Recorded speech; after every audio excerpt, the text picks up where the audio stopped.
is a no-fly zone, call it a suicide. You should have made a phone call. You would have been alright.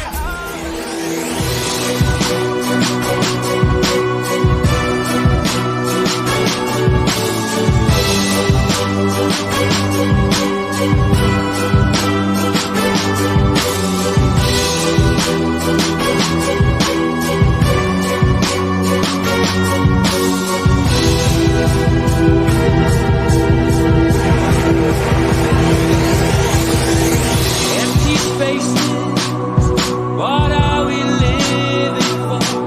Abandoned places, I guess we know the score. On and on, does anybody know what we are looking for?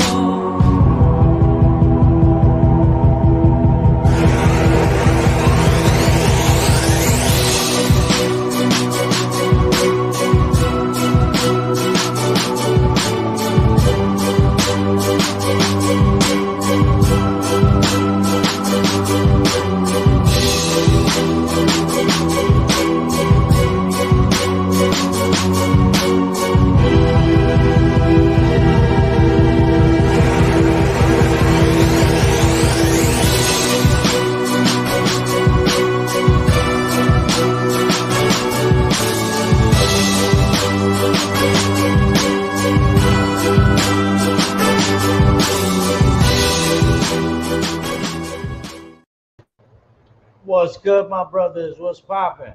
What's going on? What's cracking lacking? Chillin'. That's What's right. good in the hood? Just chilling. How's the audio? Because the Ghost of Panisi had this bad boy going crazy. You sound good, brother. I hear you guys better now. I hear you guys way better. Earlier it was, I don't know what was going on. We kept talking over each other, and yeah, it was just a trip. Yeah, bro. So hopefully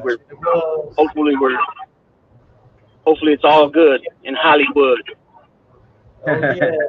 Listen, I'll go through the shout outs real quick. So, baby girl Wendy, what's up? Mobland, Pain Like Bane. We got What's Real in the house. We got Kane Shades Unk. Always a pleasure, my brother. We got What's Real, Agnostics One. What's happening? Yankees for life, my brother. What's good? We got Sven Larson, like always. We have Minnie the Moocha in the house. Who else we got here? Who else? I'm going Kane Shades Unk, my brother. Yep.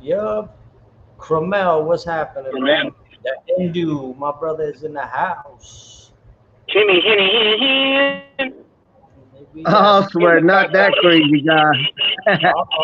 Doodle Brown's in town. Agnostic. Timmy Henny. Sir. And that's what's up right What's real? now. What's real? Our Canadian pal.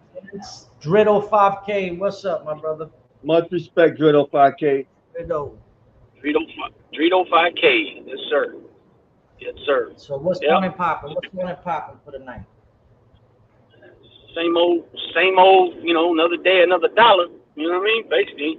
But So I had to make a little run and grab my son some shirts for school. They started school I believe this coming week, not this week here, but the next week is their last week before they got to go back to school. So scrambling to get these school clothes together, you know? No, I absolutely understand. I feel you. I don't miss them days.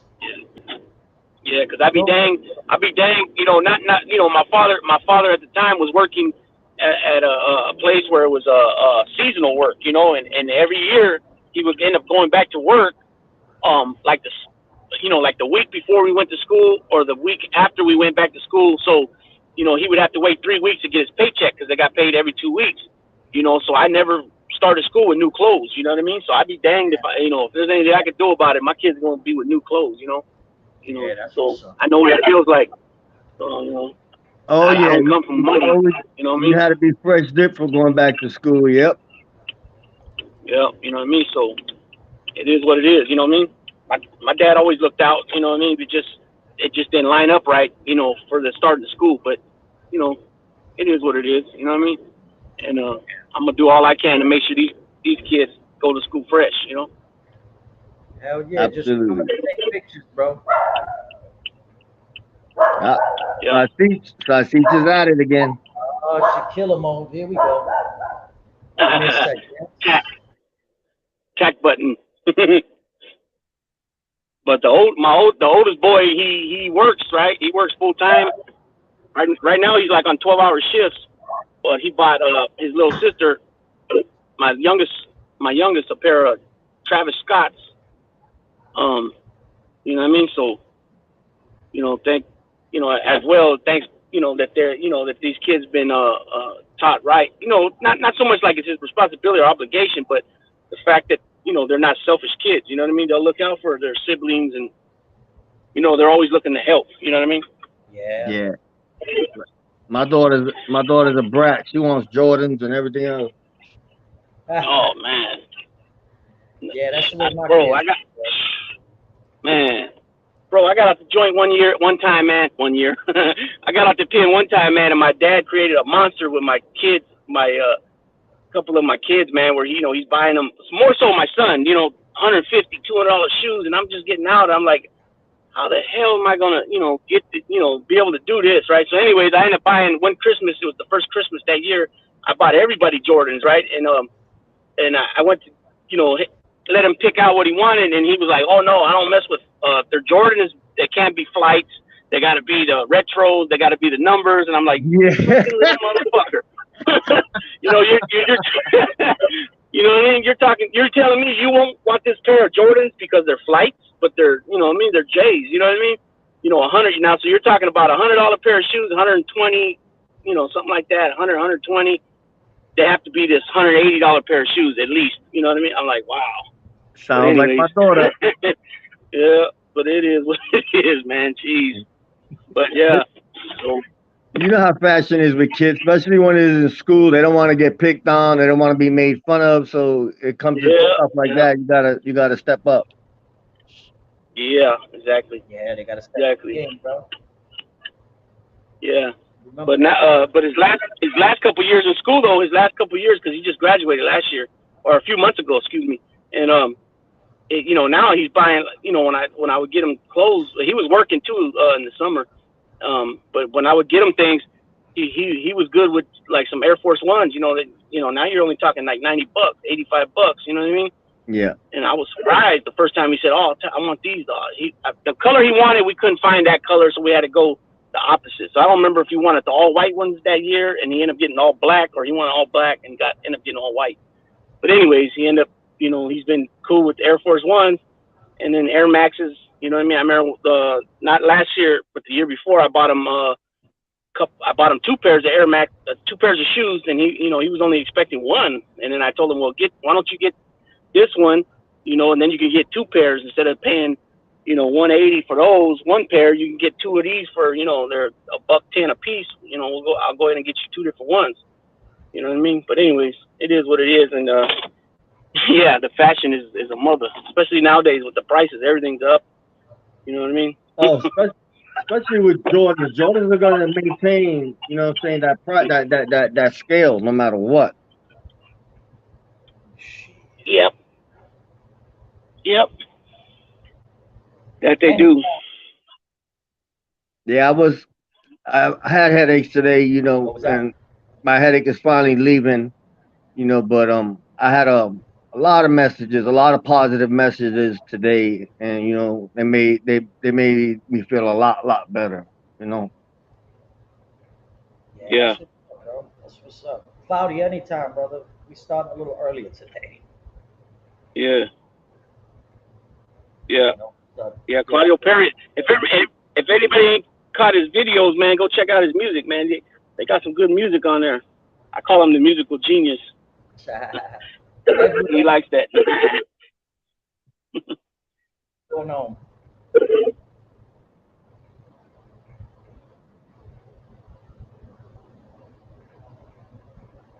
Uh-oh. I think the Oh, ghost got us. yeah, This, because you guys, I didn't hear nothing for about 10, 15 seconds.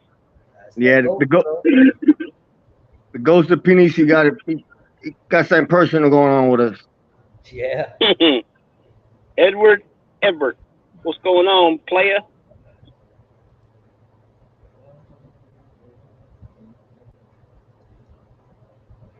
I got the So that's Ah, me just chilling. again. What's up?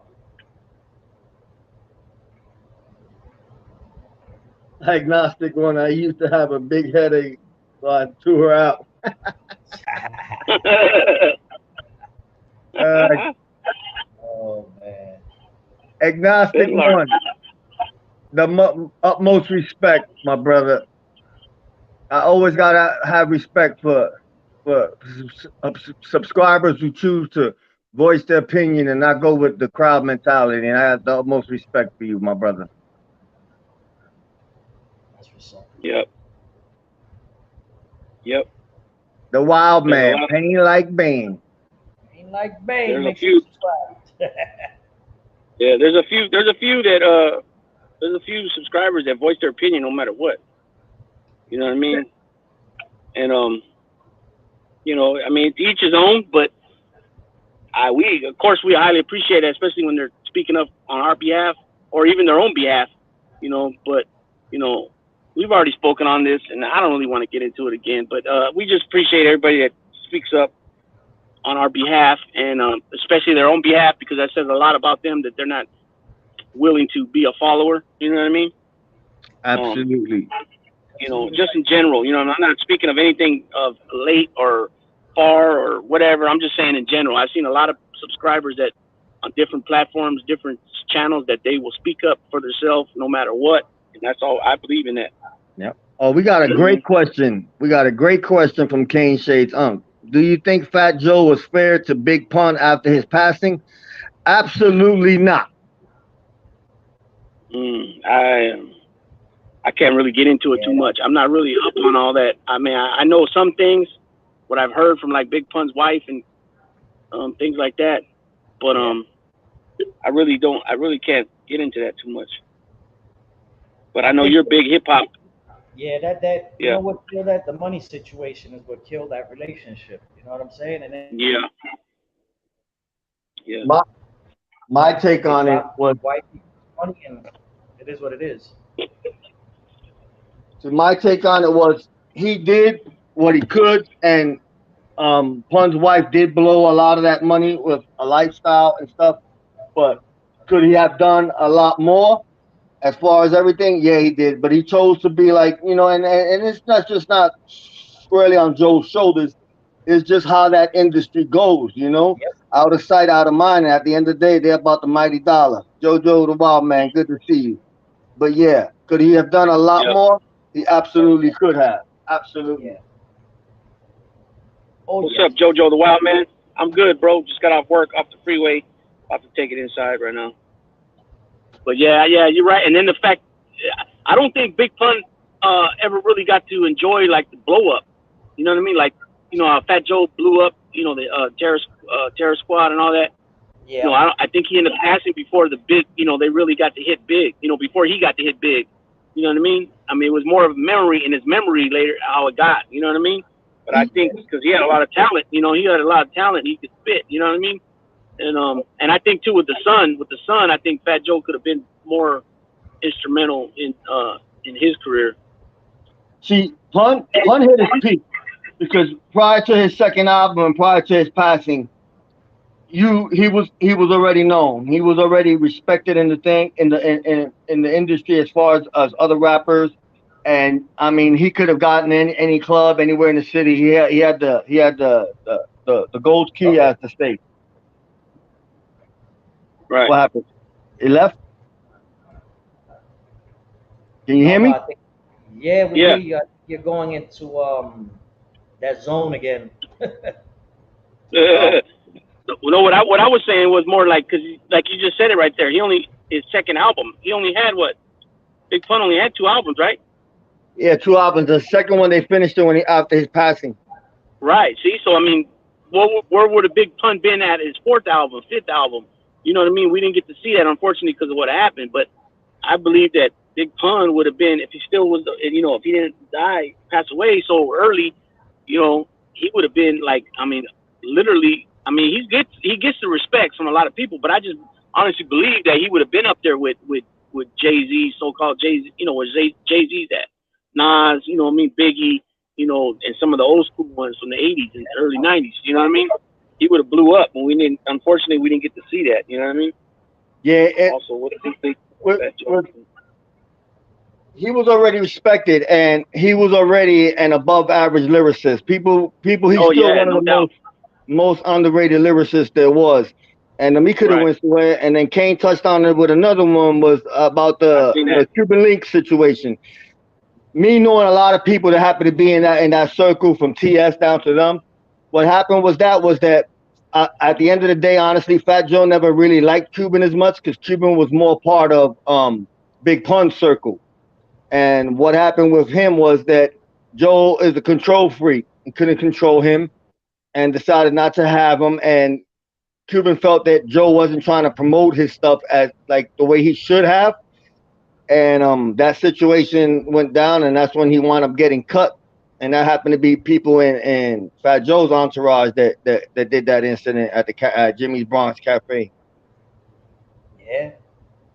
And that was Fat Joe Fat Joe's half Cuban, ain't he?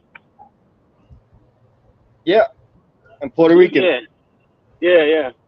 It's just yeah. See, I wasn't aware. I'm only aware of a little bit of that stuff of what happened with them. But yeah, what I think happened on the same lines of what you just said.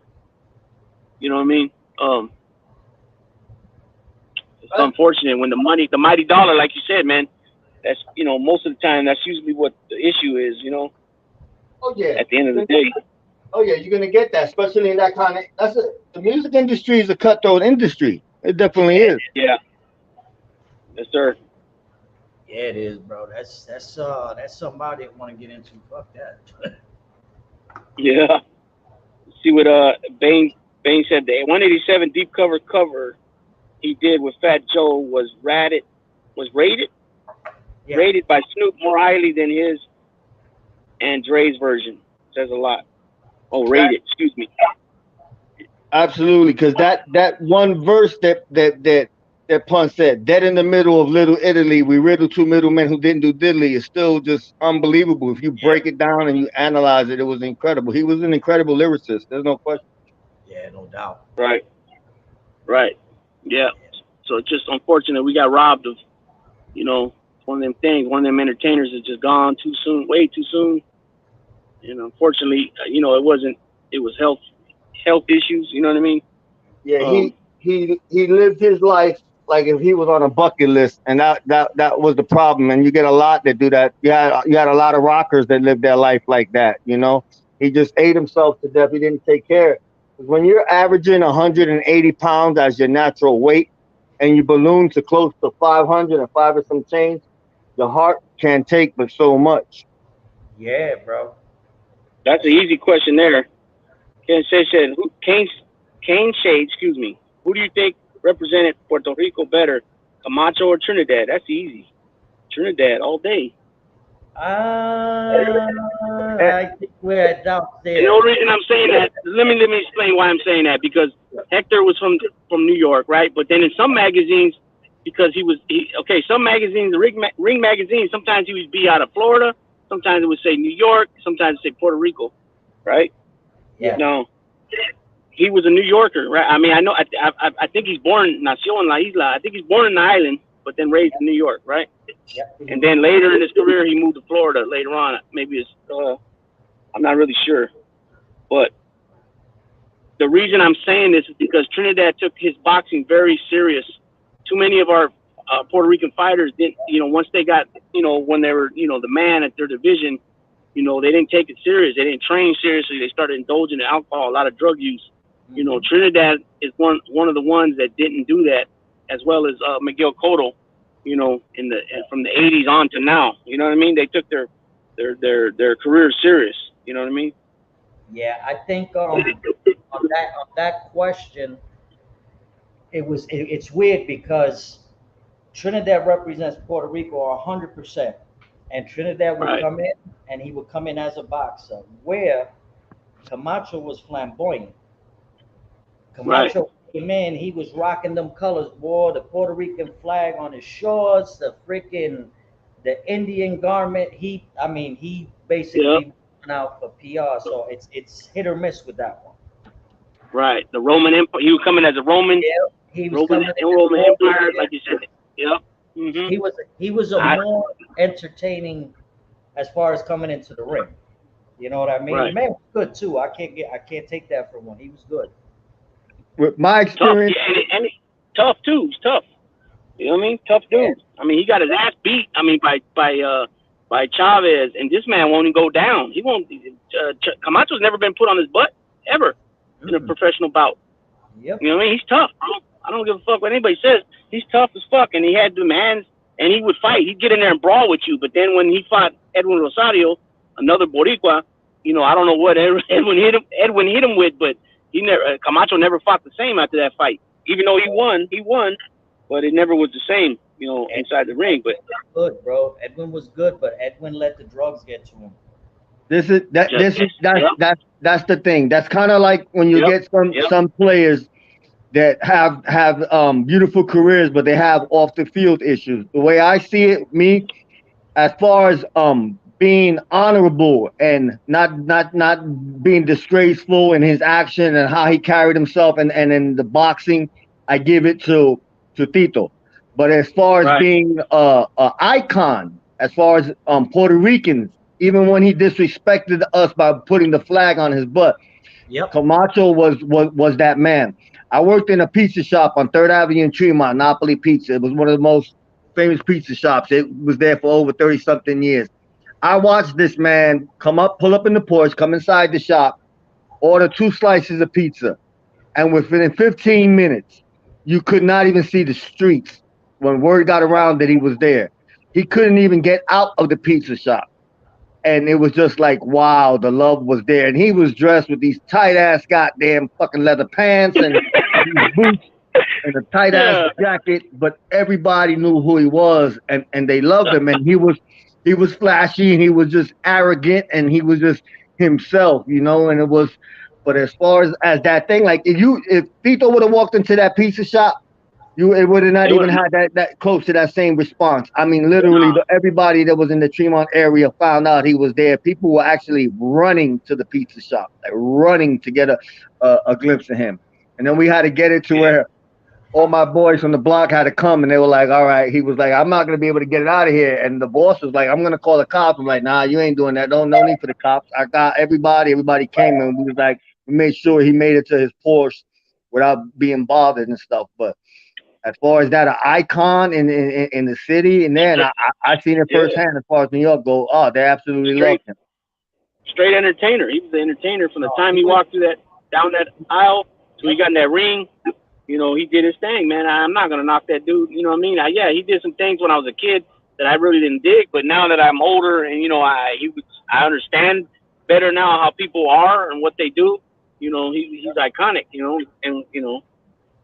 So.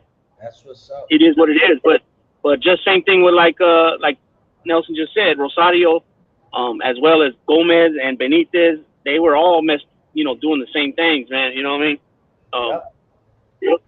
They didn't look at Benitez now. I don't know how old he is now, but I mean he's like he talks, but he's all jacked up, man. He still holds the record, 17 years old, youngest world champion in history.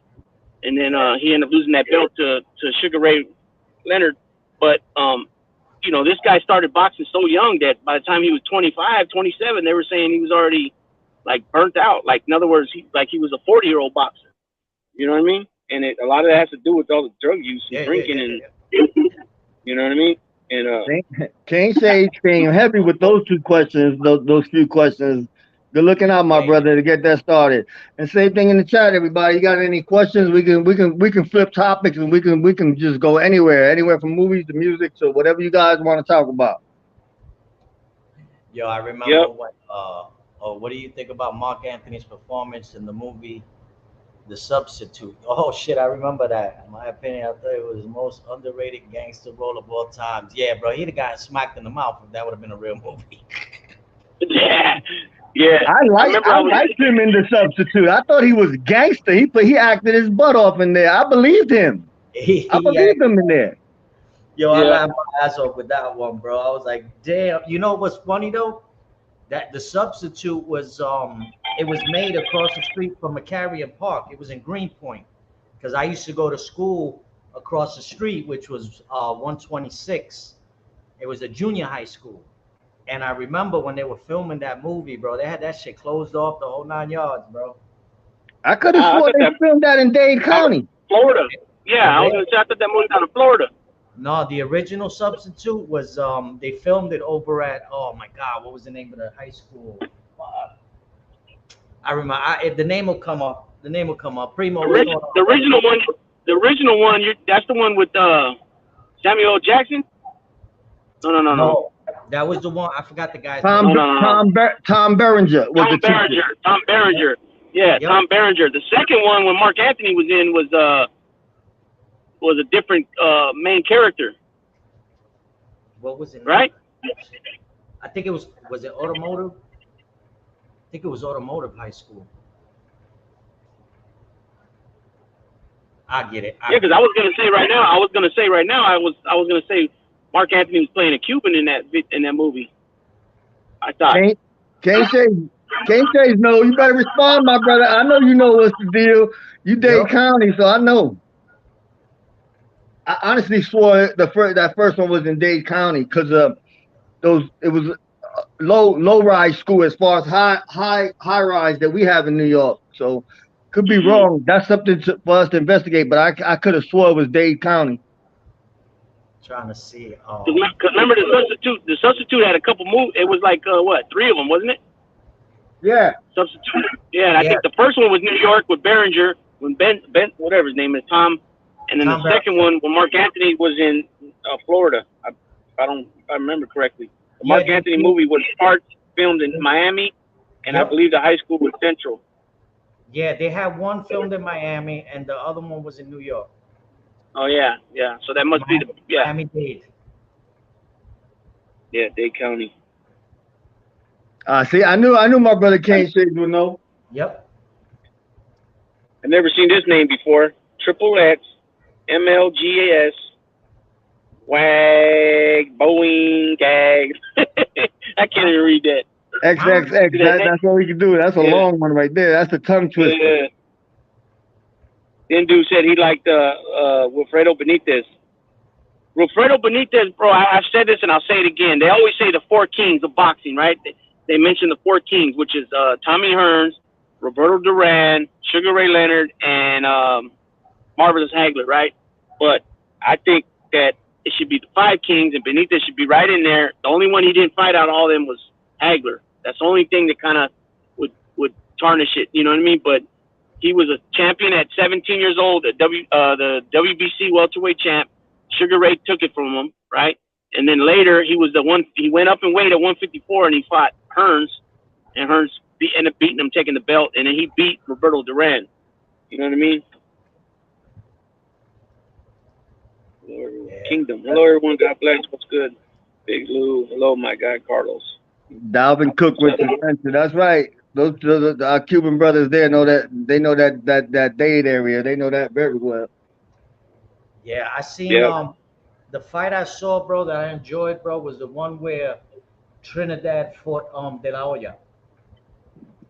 Yeah, that was September 1999. I know that day well because I had to turn myself in that morning just for a booking and releasing, and the judges in that county must have ordered about 150 people to do the same, and it was so packed the booking, man, we had to sit on the floor. I remember that day like nothing, and by the time I got out, it was fight time.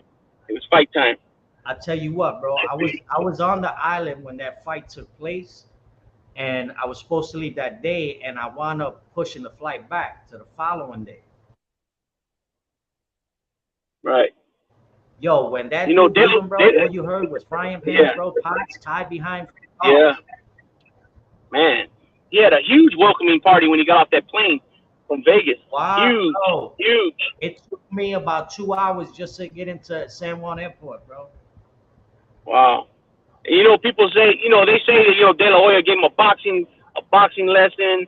He did. I'll say he did. I'll admit it. But the fact was, he started running he figured he had it in the bag way too early that he didn't have to do nothing else. And that was like half the fight. And the other half of the fight, Trinidad's chasing him around, giving him 1-2, a 2-punch combo. and literally chasing him, and dude's trying to get away because he figured I got it in the bag, let me just, whatever. And a lot of the judges didn't see it that way, which I didn't see it that way. I was right along with the judges. Obviously, I'm a little biased, but I felt that he was running way too early. Which fight was it? I know I was locked up in Allenwood, and it was a De La Hoya fight, and it was fought outside that he won, but he fought a Latino. Who was it? I think it was a Boricua. That was he beat John Molina, I believe it was. I think John Molina for one of the belts, or it might have been. Yeah.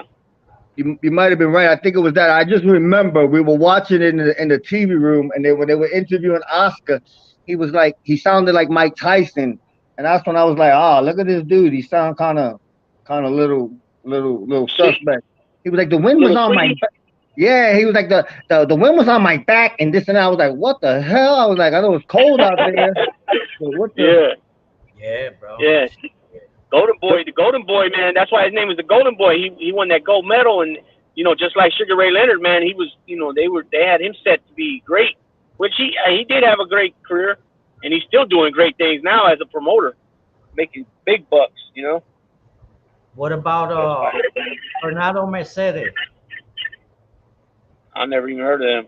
He was a Colombian heavyweight, bro. He was a contender. You know what? Primo Johnny's right. I think that was the fight. I think that I was talking about. I think it was the De La Hoya Trinidad. It had to be 95 because I know I was already in Alabama. 99. They fought in 1999, September. No, I was already home by then. I know the fight took place between 94, 95, and 96. But I remember watching it. I know it was a Latino he fought, but I remember it was outside. The whole fight was outside. Could have been. Let me think. He beat. I want to say he beat for his first world title. He beat a Mexican fighter. But you know what? I got a quick story since we're talking about boxing. So we already brought up Edwin Chapo Rosario, right? And he's I want to say off the top of my head he's a 3-division champion. If not 3, for sure 2. But anyways, he went, I'm not sure what year it was, but he came into Sacramento and he fought the champ at the time, Laredo Garza. And Laredo Garza was from Sacramento. And right off the gate, he came right out as soon as the bell, and he started knocking the shit out of him, knocking him around, knocking him down. The dude could never get his marble. He could never get himself together, and he just looked silly out there. Anyways, fast forward it to 2009. I'm at Vacaville, CMF prison in Vacaville, and we get a guy that's filling in. He's not our normal officer I was in Aztec at the time. I was in what was the Aztec over there? B wing, I think it was. No, T wing. I don't remember now. Shit, it's been so long. And guess who was the CO? Laredo Garza. He's the CO working at the prison right there.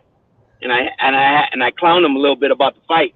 And like, hey, what happened when Chapo hit you, man? You just couldn't get your legs back. They were like noodles or what? You were noodle grooving? I told him something like that, and he just looked at me and smiled and laughed. Talking about that, bring it back to Allenwood. I want to give a shout out to Sammy Serrano, who ran the Asociación there. Great fighter. And even at that age there, I mean, he would hit the heavy bag inside the gym, and the whole gym would just shake. He still had it. Sammy Serrano, much respect. A man's man. Right. Sammy Serrano was the reason why a 21-year-old kid inside there had to learn his dialect. I didn't speak Spanish when I got there, but Sammy Serrano told me, he said, "You're gonna sit here, you're gonna learn your language." He goes, "And I better not hear you say." He told me in Spanish because he didn't talk English. He said, "You better learn your language." He said, "Understanding's not good enough. You need to speak it." He goes, "Well, you sit here with us, you speak your language." And my language is still, like we say, Latinos, chapeao, but I learned. I had no other choice to learn because Sammy was serious. Sammy was serious inside. Yeah, I'm 44, and I still don't speak Spanish. Damn, I wish I could learn. What are you talking about? Can you teach me? Can you teach me? ¿Qué tú dices, va? Hey, did you say something? Hey, you, what did you think about the boxeador de Nicaragua, Ricardo Mayorga? There goes that's one thing I tell you, bro. That dude wasn't a boxer, bro. He was a A brawler. fool, He used to straight throw them fool. haymakers, bro. Mm-hmm. Ricardo Mayorga, yo, he used to throw them haymakers. I was like, Wow. damn. Yep. Wild punches. Wild ass punches and knock motherfuckers out too. Knock them down, knock them out. Yeah. But he couldn't fuck with. He couldn't He fuck with. had the He couldn't power. fuck with. Yeah, he did. Yeah, he did. He would even smoke. He be smoking and everything. On his way to the ring in the dressing room, he be smoking. He be telling about your wife's a fucking this and your family's this and you're a fucking puto and fucking. He be talking all kinds of shit. He was talking shit to De La Hoya. That's what motivated De La Hoya to knock his ass out. Trinidad too. Trinidad put hands on him, but he was going like this with his head, like, "Come on, hit me again." And Trinidad hit him with that left hook, and then he go, "Come on, again." And he was like, haunting him, and then he cracked him with a good one, and he didn't do that shit no more. But yeah, I got to give it to him though. He was a fool. He didn't give a fuck. He do whatever the fuck he wanted to do. So You know what I mean? so many great boxers, and touching back on a past comment from Kingdom, yeah, Kane Shea started off the conversation and he brought up some Latino boxers, but Graziano's is probably in my top 10 without question, without question. Shit. Rocky Graziano. Yeah, straight animal, straight animal. Yeah, I got it. Yeah, I got a little thing. I'm gonna do top 10 Italian or Italian American boxers. That I'm gonna drop. Stiffy, Lubricante, Respeto. Black Hat, what's going on, buddy? Much respect to Grambino, Stiffy Lubricante, and much respect to Black Hat Music. Thank you for serving another man who has no problem voicing his opinion and is always a gentleman about it. Much respect to Black Hat Music. Definitely. Sammy Serrano. He's talking about Sammy Serrano, agnostic. Yes, Sammy's alive. Yeah. Sammy's alive. Yeah. He's 69. He's about 69 right now. Yeah, I know. I've heard that name before. Bro, listen to me. I've heard that Especially, name. In the feds, you got the cart. And always, at least in Allenwood, DC, the DC car was big. But as far as maintaining on the compound, the Sammy was nothing to play with. They made sure that they didn't want to bump heads and get on his bad sides because Sammy was always on point and he was about that business. And he was the type of, oh yeah, he was always about that action. He was serious. We had some serious Boricuas that actually, did their time in the prisons in Puerto Rico when they were there, and they made sure that we carried ourselves as Puerto Ricans in a certain light. And the ones who decided that they wanted to act up and embarrass our culture, they had to go check it in real quick. Yeah, bro. Right. I had a run-in with, not a run-in, but I met a matter of fact, and I still write him to this day, and I send him money, and I've got money on my phone so he can call me. He's doing life. He's been down since in the California prison system. He's been down since like '93, but he's been down since I want to say '88, '89ish. They end up sending a bunch of Ricans that were in the federal system, and they shot them to California. I don't know because they were I don't really want to get into that, but anyways, when I drove up, he seen the beads. I had the beads, the flag hanging on my neck, the beads, right? And I came from what yard was I on originally? The 4 yard? No. I was on the 2 yard originally at the prison. They had 6 yards. I was on the 2 yard, and then I got a ducat saying I had to go to the substance abuse program. So they sent me over there to. So I went from the 2 yard to the 4 yard, and when I walk in the building, the cop tells me where my bunk's at. So I head over there, and he was like kitty corner from my bunk, like about 5 feet away from me. And he seen the flag on my my neck hanging the beads, and he tells me joking around. Oh, he tells me in Spanish, or no, he tells me in English at first. Oh, I thought you were Samoan, right? And I go, what the fuck? And then he tells me, oh, my English not he tries to put some bullshit on it that his English not good and this and that. But then he found out that I could speak Spanish, and then he started talking to me in Spanish. But I learned a lot from that old man for just that little bit of time we were together. We were there for about 14 months together. You know what I mean? And he would Mary, he was the one I told you guys about. He spoke Italian, he spoke Portuguese, he spoke Taino, Spanish, and English. You know what I mean? But he was very educated. Never went to school a day in his life. Everything he learned from his grandma. You know what I mean? And he was from Puerto Rico, Ponce, and then moved to New York, Brooklyn when he was about 4 years old. And right now he's about, let me see, this was in 2014 when I left him. He was 59 at the time. So what is that? About 8 years ago, 9 years ago. So he's about late 60s now, and very intelligent guy for never going to school. You know what I mean? But he's on that, same thing like what you said about you're Puerto Rican. You carry yourself a certain way. Don't bring no bullshit to us, no drama. Don't bring no carry yourself seriously. You know what I mean? Like a gentleman, pretty much. Kane Shades, that was Sosacion Nieta. Yeah. Even Primo Johnny didn't say it. I didn't say it, but yeah, we know exactly what it was, and those who know absolutely. Yeah. I put it out there. I know, like I said, that's something that's in the prison system. Yep. Yeah. Contra su enemigos eran what? Insectos, no? 25 or something like that. Well, back in Puerto Rico, the system out there, talk. What's going on, brother? In the system out there, remember, they had, ¿cómo te puedo decir? You had the chomos when they used to come in, they had them separated. And that was the other group that had them separated. They didn't want them in the same building. They didn't want them in the same cells. They had to get the fuck out. And they would actually tell them, yo, these guys are coming in. They're molesters, they're rapists or whatever, and the guys used to tell them, nope, you got to get rid of them. So that's where it began. They was against abuse. They didn't like the abuse going on, so they were like, nope, get them out. Right.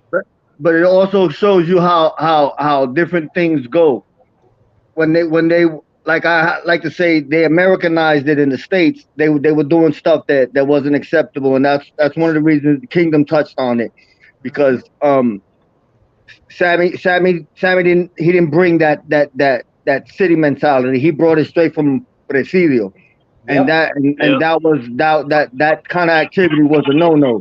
You sure to get that steal if you came around that time with that.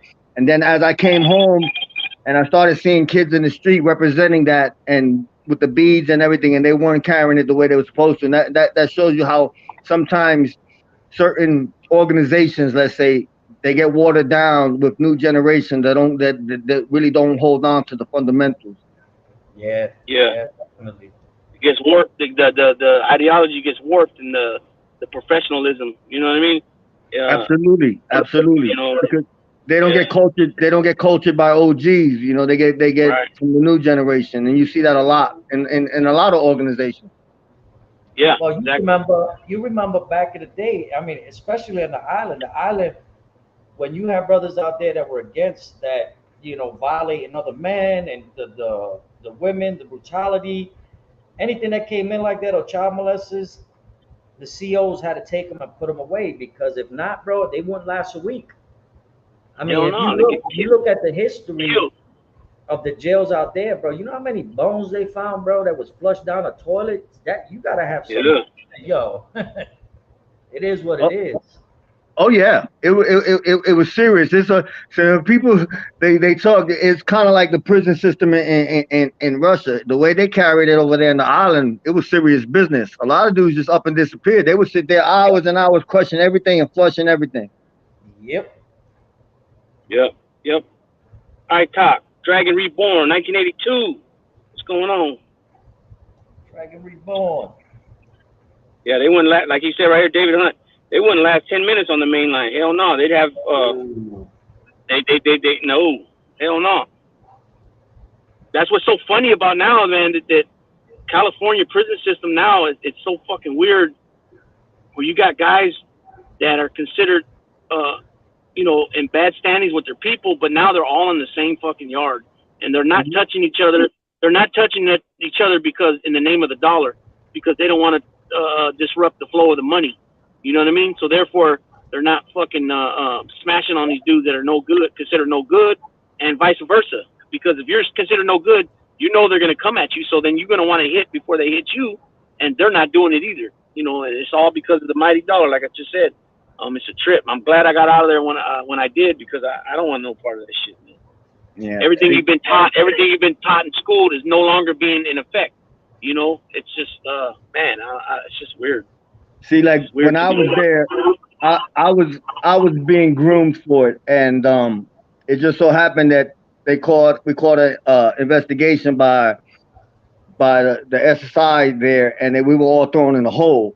And I stood in the hole for 3 months. They shipped everybody, and I was the only one that they left because they had a informant and let him know that I wasn't an official. I was just, kind of like a prospect. Because even then I wasn't sure, and I let them know, and he respected that. But what they did was they gave me a test to see if I was about it. They made me go to the gym. They made me address somebody. When I went to go address the person in the bathroom, they ran in there and stopped it and was like, "No, we just wanted to see if you was going to be there, and you were there." And that's how it started. But after that investigation, which they kept us there for 3 months, and investigations inside suck because you don't see a DHO officer. They can keep you in there for 6 months without even letting you know anything. But everybody got shipped across they raised everybody's levels and shipped them everywhere throughout the United States. And I happened to stay there. And one of my close friends, he got shipped across the street to Allenwood Medium, and he kept continuing bucking, and they kept throwing Thorazine in his food to the point where eventually his level dropped. And when he came back to the low, he wasn't the same person. He would just sit out on the benches and you couldn't talk. He was always drooling the Thorazine. They fed him so much Thorazine because he was such a wild one that they killed his brain inside. But his wife eventually won a lawsuit because she had a video of him the night before he turned himself in, and he was dancing, partying, talking, doing all that stuff. And she proved to the lawyers that this is how my husband went in, and this is how my husband looks now. And she won a lawsuit behind that, and he was never the same. They pretty much fried his brains giving him that. Wow. No, you're not wrong, King Sage. You're not wrong. I think so. King Sage, you're not wrong. That's another thing. That's another thing. Since he just touched on that right there, when I was coming up in the system, right? That's how people were being taken off the line. Like if you did something, you fucked up, or you had some bad charges, or you fucked up within your peoples, or even with another group segment, and it was to the point where there was no return, that you had to go to the back, meaning the hole, to either answer for it or just to get the fuck up out of there, which is called a removal. That's what was going on, man. Guys were just getting slashed across their face, stuff like that. They might get mostly it was just slicing. Now people are getting killed left and right on the prison yards here in California, and it's things that hasn't been seen since the 80s. You know what I mean? Big pieces they're finding. It's a trip. It's a trip how all this shit's changed. I'm glad I got out when I did. You know what I mean? I never had to cut somebody in the feds. Most of my cutting happened in the street. Knock on wood. Yeah, and I remember when cats used to tape the box cutters. Remember that shit? They used to tape like 4 of them together, bro. Mm-hmm. That shit, man. Yep. Mean gashes, boy. That's what I meant when I said that they were doing that, slicing people. It wasn't just one blade; it was like 4 blades tied together like a tomahawk. You know what I mean? But vicious. I mean, it'll do vicious damage, but you're not gonna die from it. You know what I mean? But it will scar the shit out of you up. Oh yeah. Or you take two gem stars and you put them in a toothbrush side by side, and you put the heavy ends flat against each other. You got a slight centimeter difference in between them. So when you cut, it's not going to heal right. It's not going to heal at all. You're going to get a big bubble mark. I had a few toys while I was in there. I just thank God that I didn't have to actually use them in there. Yep. Yeah. Because I'd have probably ran up my little 3-year bid, and I seen a lot of cats run their 3-year bid. I got a brother of mine now that we still write. He went in with 8. He now got 46. Yeah. Wow. Yeah. That was like that happens, bro. Yeah. That was like these 2 cats I know. Actually, let me take that back. I don't know both of them. I know one of them.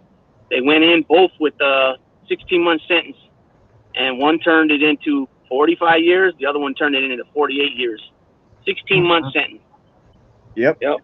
It's not. Fucking It's crazy, not. It's, man. yeah. It's not hard to do in there, especially when you're going all out. You know. Yeah. But Yeah. that's the When thing yeah, these too. guys. Yeah.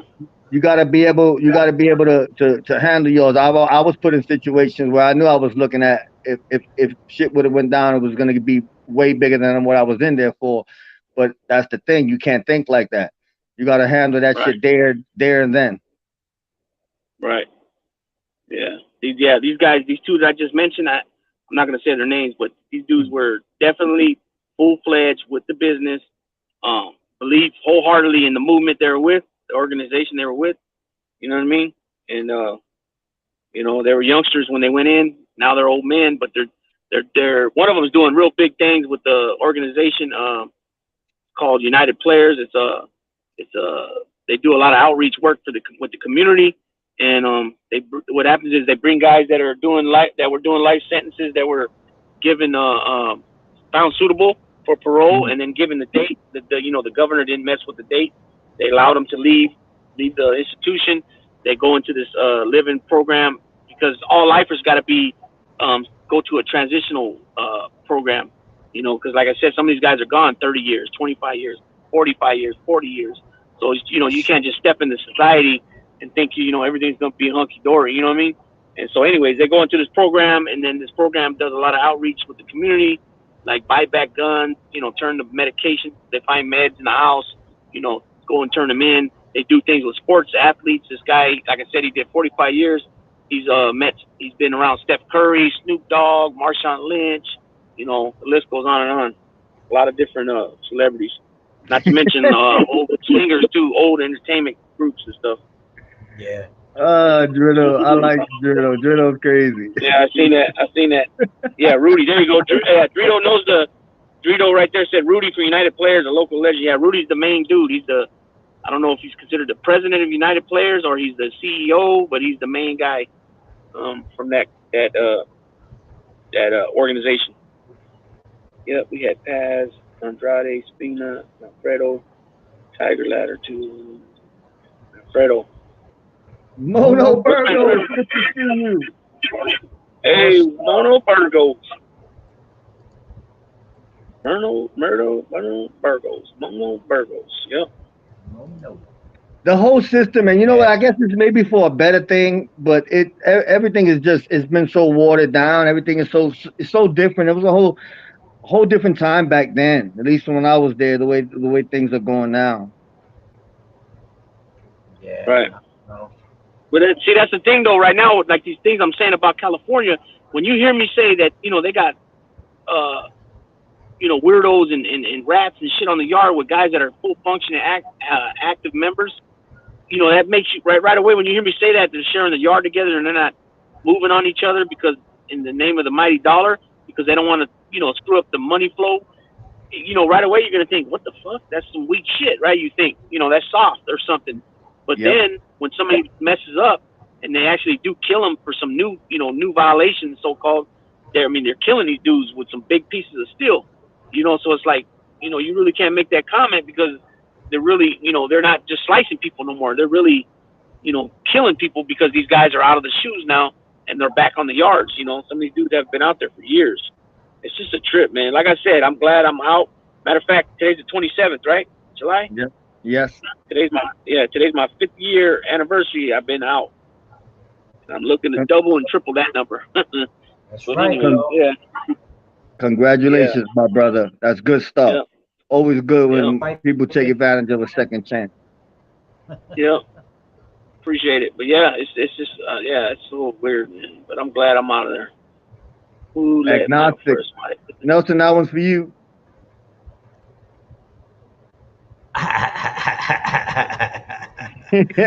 Oh man. That's all I gotta say about that one. You heard of him? Yeah. You know what though? And actually, he was affiliated with a friend of mine, and Carlos also knows the guy. Oh yeah. What do you mean by biggest? Like he was tall, or he was yoked up, or both? Or what do you mean? Affiliation. Oh, okay. There's some. I mean, listen. At the end of the day, bro. I mean, you hear a lot of stories on YouTube and shit like that, but there was people out there that were, yo, they make people on here look like damn Girl Scouts, bro, for real.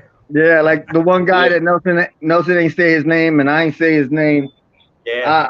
I had the privilege of spending time with this guy in MCC that had brought him back to throw extra bodies on him. And when I tell you, you look at that, you read that PSI, this individual we talking about, he was serious. He was about that work, and he borderline on sociopath because he liked to keep trophies. Yeah. Mm. Yeah. I mean, there's stories out there, bro, that is just it is what it is, bro. It's straight out of freaking a movie, man. It's like holy shit. But agnostics, you're right, man. Those are the type of people that I mean, if you get along with them, they're real cool, bro. Just don't get them going.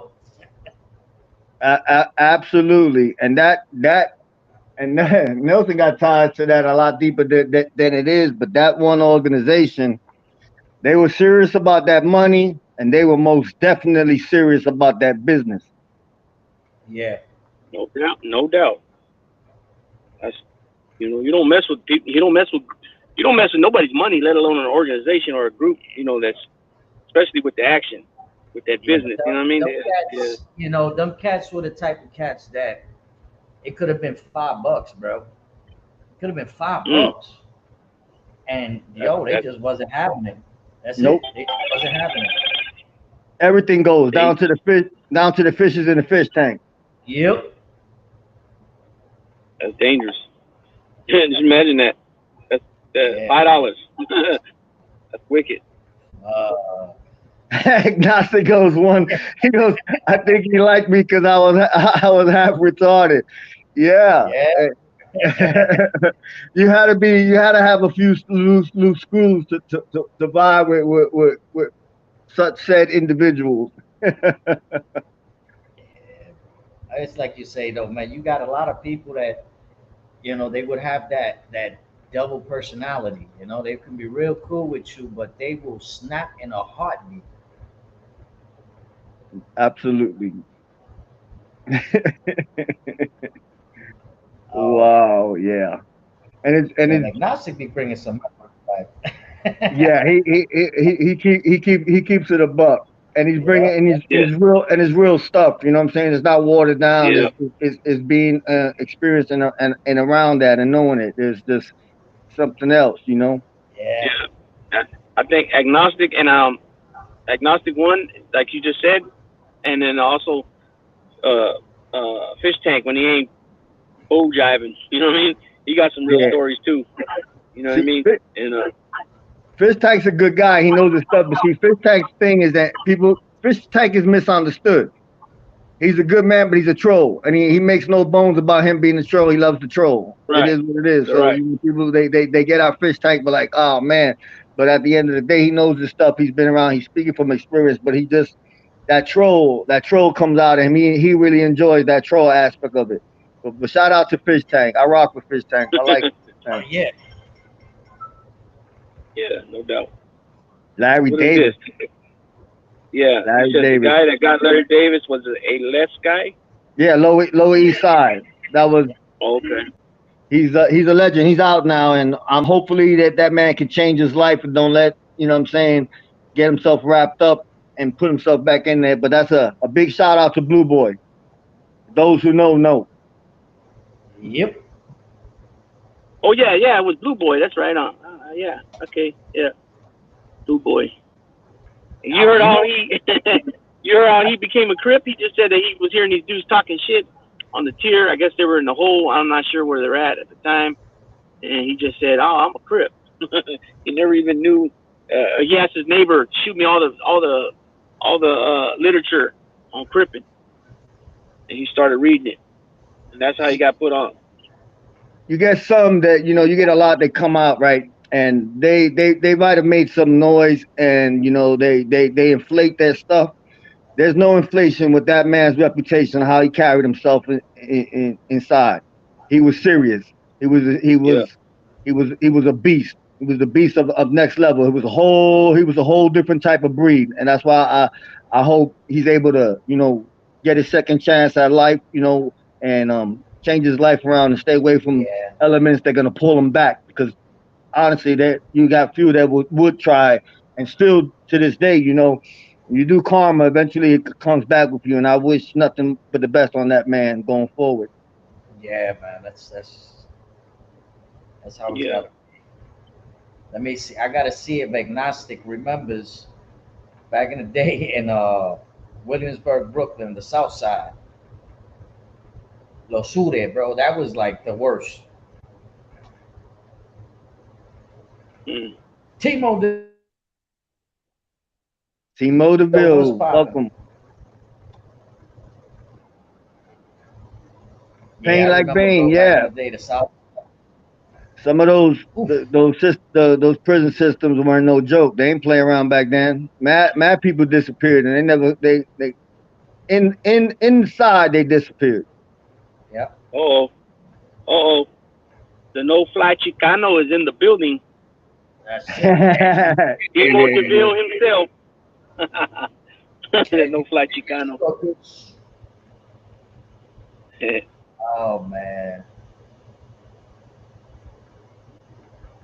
Roy was serious. Roy was serious. Yeah, yeah. What did you say here? Tails. I told the Roy DeMille story. He knew my dad. He would give me and brother the creeps. You would get a sick feeling in your stomach around him. Oh yeah. And he's Yeah. not and he's not lying. I never met him, but during my time, there was a few individuals who actually knew Roy from the same thing, and they said the same thing. They said you just you felt different when you were around him. He gave off that energy. He just gave off that energy. Like, yeah, it's one of those men you look differently. You look at him, and even when he smiled, he was serious about his stuff. Yeah. Yeah. Now you had a lot of people like that back in them days, bro. Where you just by looking at their eyes, you could tell what the hell they were about. And those, Yeah. Absolutely. they would smile, bro, but those eyes, shit, said it all. Well, you remember the what was his name? Ralph Salerno. The old, I don't know if he was. Yeah, I think he was MIPD detective. He said I've heard him say this on different shows, and I've heard other FBI agents say that Dela Croce and Carmine Galante's eyes were like just you could see like just what Yeah, Nelson said. You Delacroix could see had the eyes that ser- you were looking into yeah, hell. yeah, yep, Yeah, you had a couple of cops that they said they looked in his eyes and they were like, "Oh hell no," they didn't want to play with yep, that man. yep. And they said the same for Galante too. Oh, Yeah, listen, you could see it. There's one particular video where they're showing Carmine Galante. He's outside of a courthouse, and he pans his head, and you see him square in the camera. I swear to God, to this day, if you look at it, his eyes are black. They're as Yeah, black can be. So I've yeah, and seen that one. what made Delacroix was so scary was his eyes were so blue, and he Blue. gave you Yep. that stare. It made Yeah. make you want to shit yourself. Cold as ice. it was Cold like as ice looking into stare. the Blue. ocean. Yeah. You was looking into Yep. the ocean with them concrete boots. Yep. Yep. Them two dudes were really, with the business, gangsters through and through. Can you imagine them emptying the Hudson River, bro, and finding all them bones Oh, down what the fuck?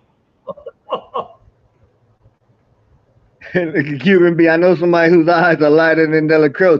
I bet you do when you look in the mirror. There Yeah, you go, Claudio. Thanks, Claudio. I was trying to get that. Thank you. there it goes. Let me try. Let me see if I can. Oh, Oh yo, man. really? Show me that info. Come back. Make sure you Yeah. get blocked, but we'll unblock you and bring back my PSI. And my PSI definitely show you that I ain't no rat. You got me twisted. Ah. Here we go. Yeah. Crazy. They want to come and play. Nah, I got no problem. Shit, I'll even give you my goddamn inmate ID number if you want to go check it out yourself. You go spend the $30 and bring my paperwork back in. You can put it up on the screen. Got me twisted. Timo, you're asking if Roy was capo to John Gotti? No, that's what you're asking. No, he was in Nino's crew. Yeah, he was a powerful soldier. Yeah, he was a soldier, and I think sometimes he acted as like a acting captain. Sometimes for Nino if he wasn't around on certain things, perhaps. Yeah. Same Much here. respect, So, Kingdom. Much respect. Much respect to any man that'll stand on his 10. Absolutely. Yeah, yeah. Roy was not a captain. No, he's just one of those. There's some guys though, like Roy, and even Greg Scarpa. Scarpa wasn't a. His son became a capo before him, and kind of only reason Scarpa Senior became a capo was during the wartime. He they needed somebody in that, because he carried a lot of weight, and so they bumped him up. But there's a few guys, soldiers. Most of the time in the history, if you don't know a lot about it, soldiers are not talked about too much, But there's some other guys like Ralph Scopo, and there's some other guys that are well talked about that are soldiers. You know what I mean? Yeah, Greg Scarpa. He was a soldier, but he had capo status. Greg Scarpa was highly respected, considering after the fact that we now know that he was government cooperating witness all these years. But top. Let me rephrase it. Top echelon. But yeah, he had a lot of power, so he didn't feel the need to up where he was at. Plus, he was a hell of an earner, from my understanding. He was a hell of an earner. So, it didn't make a difference to him he was making enough money, a lot of money. He was an earner, and he was about that work. And you know what? I don't like rats, but people don't realize just how deep and how influential he was. Hey, how you doing? He was so powerful. You got so many stories, bro, coming out of New York, especially New York, bro. Yeah. He was so powerful. Everybody believed that Joe Valachi in those hearings was actually telling his stories, and it wasn't. He was actually reading from a script that was laid out by Scarpa. Yeah. Valachi was a street soldier. He didn't know hardly any of the inner workings of the other families. Right. It was a script they gave him. Most of that stuff came from Scarpa. Yep. Yeah, and that's 1960. What year was that? 62? 63? I think he became one in 60. I think they officially put him in under his first handler was somewhere around 61. Right. So just imagine that, all those years. And then I guess from what I read and what that Linda Vecchio, what his name was, he said in interviews was that whoever Scarpa's handler was ended up retiring, and then for a little while there, Scarpa wasn't giving info, and then that's when he went and picked up the pieces, and I want to learn about the life, so-called, what he told him or whatever. And then he picked up back where he left off. He was smart. For a rat, he was smart, and he knew how to work people. He knew how to read people, and he was good at, like, so to say, street chess. He was good. Yeah, you had to be out there that many years for decades and be doing what you're doing and not getting them silver bracelets put on you. Shit, he worked both sides like a motherfucking fiddle. Played both sides like a fiddle. Yep, Primo Johnny, Mississippi Burning. Yeah, I like how they made that movie and they left that out. Yep. Yeah. Now we talk about all these people, but and I mean Carlos could attest to it. So can agnostics. There was a lot of associates, bro, that were worse than these cats. That's the stories that I haven't. Yeah, there was a lot of associates that were some nasty mofos. Oh yeah, absolutely. Yeah, because we always say it. They need associates. They can't. A lot of things they cannot do without having associates of different nationalities, colors, however you want to say it. And some of them are just. A lot of them are vicious or more vicious than, what you would think. Yeah, man. It's facts. You know what I'm saying? Look at what the hell's his name? Oh man, I forget his damn name, bro. Give me 1 second, bro. Yep, yeah, you're right with that. didn't do Vito. Scarpa at the end of the day had the get out of jail card his whole life. Who wouldn't be untouchable and crazy? Yeah, but you couldn't. He had to work it still where he can keep it under wraps because you couldn't just let that be known. You know what I mean? So he you know, that's why I said he played both sides like with a fiddle, like a fiddle, because he was able to, you know, be under the radar with, you know, if any of them families would have known for sure, definitive 100% that he was doing that, he wouldn't have been around. They would have took him out. Bolger was as well, but there's, you know, you have the certain rumors that go, and I can't touch on it because I'm not sure, alleged, but they were saying towards the end that a majority of that family knew what was up with Scarpa, but he was such a such a force. Right. They were okay with it. Yeah, I was gonna say that too. Or Larry Mazza says that Junior or Alley Boy, little Alley Boy, told him that him and his father known for like 20 years. So that took him aback when he heard that. You know, so you know maybe there is probably some truth to that. You know, certain people knew. But I'm pretty sure that word went around a lot with him because you hear different stories of people saying things, you know, when they're telling their stories when he comes up, you know. I don't believe that they knew about Scarpa. I don't believe. Kingdom, you got a point too. That's a great possibility. That's the thing that you have now with these government cooperating witnesses. They tend to source themselves up and source their stories, especially when the person's not there to actually defend themselves anymore. But yeah, that's a great possibility. That's why I said allegedly. Agnostic one, I wouldn't believe leather past Larry.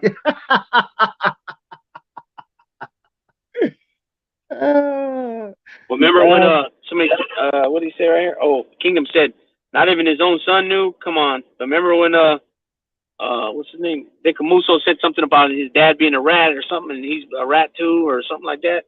And then he put hands on him. Yeah. You know, you know, there might be some truth to that, and he just put hands on him because it doesn't sound good if somebody calls you a rat and you don't do nothing. You know, look at the story where the guy called Scarpa Senior a rat, and then he sat down with him to give him some money, and then he took the money, put the envelope away, and he told him, "Hey, what's the shit I'm hearing? You called me a rat." And he's like, "Oh, great, did it." He pulled the pistol out and popped him right in the head, right then and there. You know, and he was a rat. You know what I mean? So it's just you got to play. You know, certain situations calls for certain actions. You know what I mean? Oh yeah. But yeah, Bolger was the same way. You know, they got some that, you know, they just, you know, they don't. And Dritto, that's a good question, Dritto. Yeah, I'm reading that too, right? Yeah. Yeah. And it goes deep. Anything is possible with what we now know, how the government treats them. It's absolutely possible. You'd be surprised. Right. Right. See what he said? Kingdom said too. I never met a cooperator who didn't lie. Absolutely. Absolutely. Yeah. You got some that say that they're not, but at the end of the day, when you choose to make that opposite decision, I absolutely believe so. Yeah, you know, it's Connecticut Street Enforcer. Yep, we're both touching on that one. Absolutely, that's what we're doing.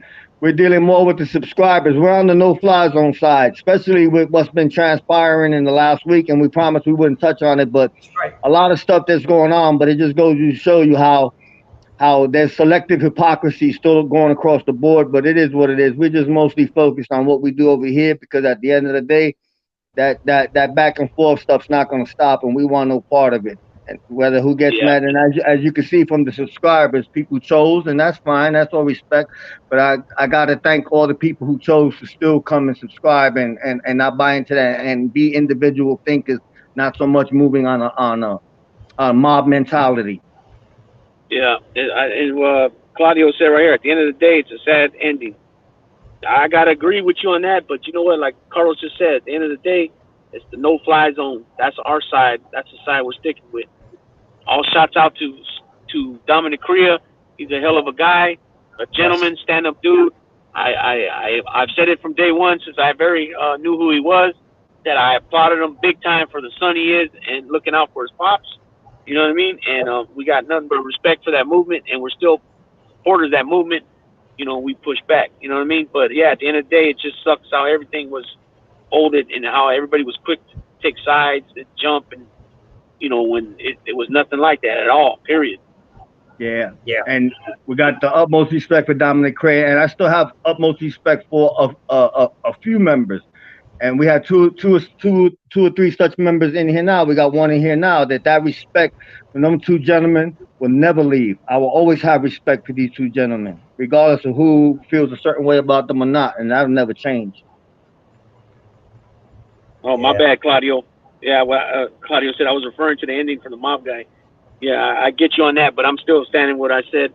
You know, to piggyback. Oh, I'll just say that I just piggybacked off your words, but not your subject.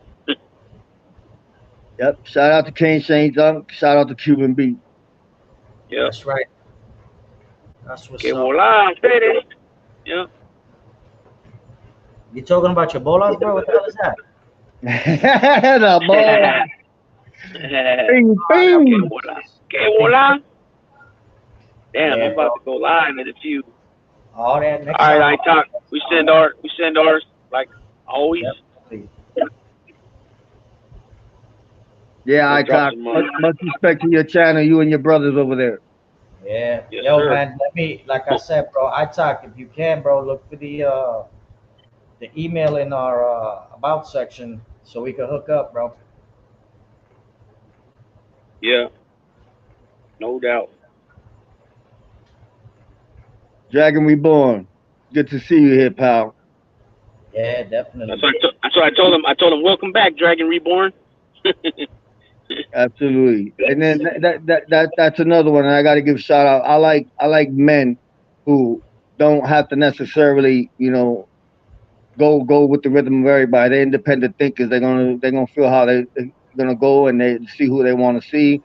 There's so many. You know, you got Dragon Reborn. You got Dredo 5K. You know, at the end of the day, they're their own individuals. You know, they're gonna support, and they don't mind being the odd man out amongst everybody as long as they feel a certain way. Agnostic, same thing. There are many that are like that. You know. Yeah. T-Mo, 10 Tim Hennessy. I know he had that long drive, boy. Matt, I can't see every day that man drives that much distance. Shout out to Tim Hennessy in that long drive. I thought they stopped doing porno in Hollywood. No, they do that in San Fernando Valley. Damn, you doing that Dirk Diggler out there, bro? What's the matter with you?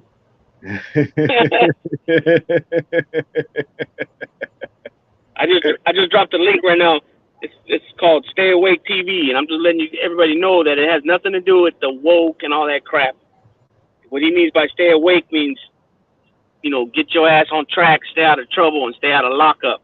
That's what he means by that. But he gives him his stories about the dude's name Sticks, man. He grew up in Cincinnati, white dude, came up real poor, real rough with his family. He tells stories, you know, he had some tragic thing happen to his sister dying, murdered and stuff like that. But he does also reaction videos, and he's got a pretty good channel. Recommend going to at least check him out. I want to give a shout out, a direct person to shout out to two good brothers that no matter what happens, that try as far as in the community have been there, and it'll never change. And one is Joe McDougal, and the other is Joe Bay Eighth. No doubt. That's what's up. Okay. Claudio, you have a good night, Claudio. Thank you for stopping by and showing your support. Claudio rocks. Yep, and literally, he rocks. Musical genius. Dragon Boy, that sounds good, my brother. Yeah, Nelson, we got to somehow be able to post his link to his site, man. Dragon Reborn does some fantastic work, man. You know what? At the end of the day, you know, you sometimes regret like being a felon and not being able, especially living in Florida, not being able to have access to toys. Let's say toys. Yeah. Well, the the work I've seen Dragon Reborn's leather work as far as the toys, next level. Absolutely beautiful work that that man does, including wallets. But for the toys, forget about it. That's what's up, bro. Dragonborn, I put it up on the screen, buddy. Speaking of Dragonborn, sorry about that. Go ahead. It's My bad. I just put it up on the screen for you guys so you can jot it down. But it is in the about section. Yeah, yeah. You know what? Keep it posted up there. Yeah, that's for all the subscribers. If you guys tend to want to reach out and you guys just want, you know what I'm saying, talk or ask any questions and set forth, hit that Gmail. You know, because this at the end of the day, this is our focus has always been, and we strayed away from it. Is the subscribers, and Yes. you guys are the heart of the mechanism. Yeah. Dragon Reborn, you're from West Virginia, I believe. So, I just dropped his link right here. Doing time with Big Weeby. He's from West Virginia. Country boy. You know what I mean? He's funny. He keeps it 100, honest about his trials and tribulations he's been through. Very small channel, just started maybe a couple of weeks back. Check him out.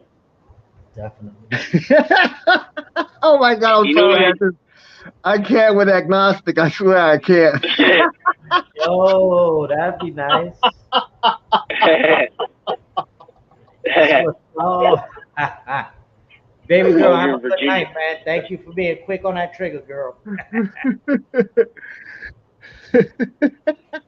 Guys, start dropping your links. Put your links out there.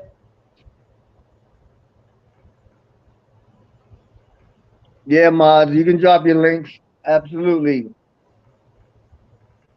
Oh, Dragonborn's in Virginia. All right, that's what's up, man. Yeah, my bad. I was one off, or a state or two off. That's cool. I think they're right next to each other. Just hit that email, brother. Loves leather pants. The Endu and Vito. You see what you started? Hey, did you guys catch BK Skips today? He was in Gravesend. And I think he went to Bensonhurst too. I didn't get to catch his live. That's another, another good individual, who always shows love, and he always takes me back home whenever I watch him doing his driving. Shout out to driving with Skip. I think that's the new name of it. Something like that. I just dropped, or I'm about to drop it right now. There you go. Because I was about to go grab it. Yeah. Oh man, let me find out that Dragonborn's gonna have a lot of emails talking about pants. Can you make me some leather pants? He can probably do it. He's nasty with that leather, so Yeah. Driving New York with B. What is it? Driving New York with BK. Yeah. We got With Skip.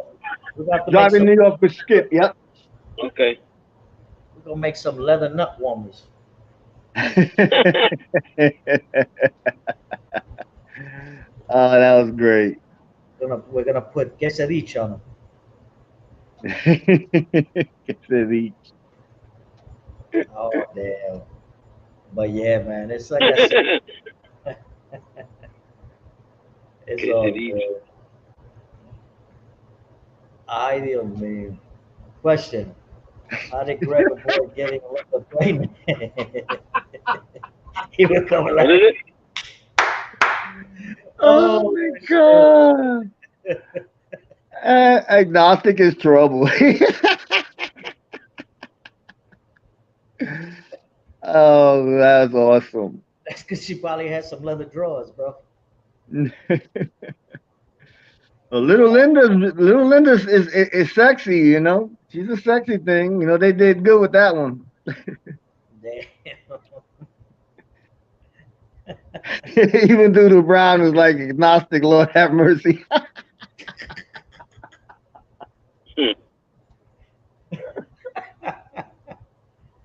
Oh shit, bro! You gotta laugh. You gotta laugh.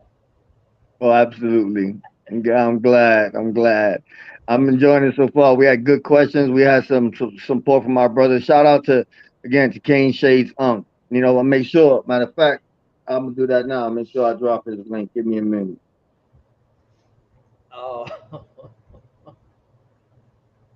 damn. Agnostic is trouble. I like that. Oh shit. Nah, agnostic knows his shit, bro. For real. If you put him and you put Fish Tank on the same screen, forget about it. Nothing but trouble. Oh damn.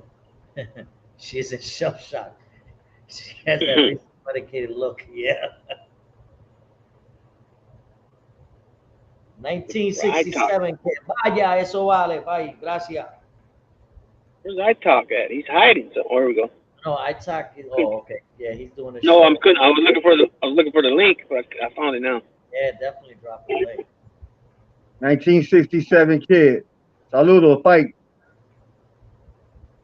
1967 kid. Yes, sir. Yeah. Oh, that's yeah. I met him on a. I'm pretty sure. Yeah, I met him on another site, and I told him. I'm pretty sure. Yeah, I met him on another page, YouTube channel, about 2 weeks ago. I believe so, and I told him come check us out, and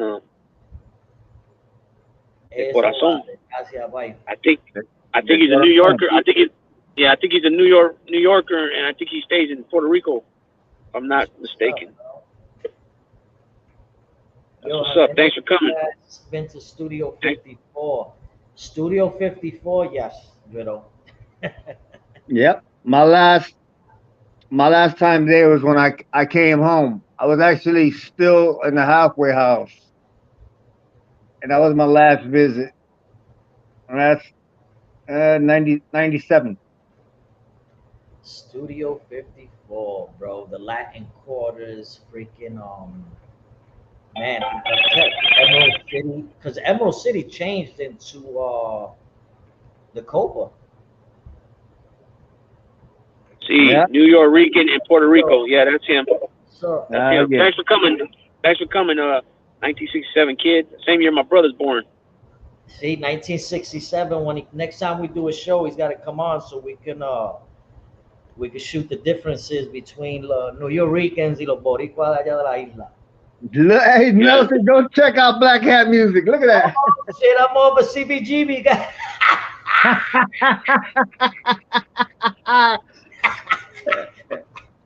Hell yeah. Black Hat Music, that's right.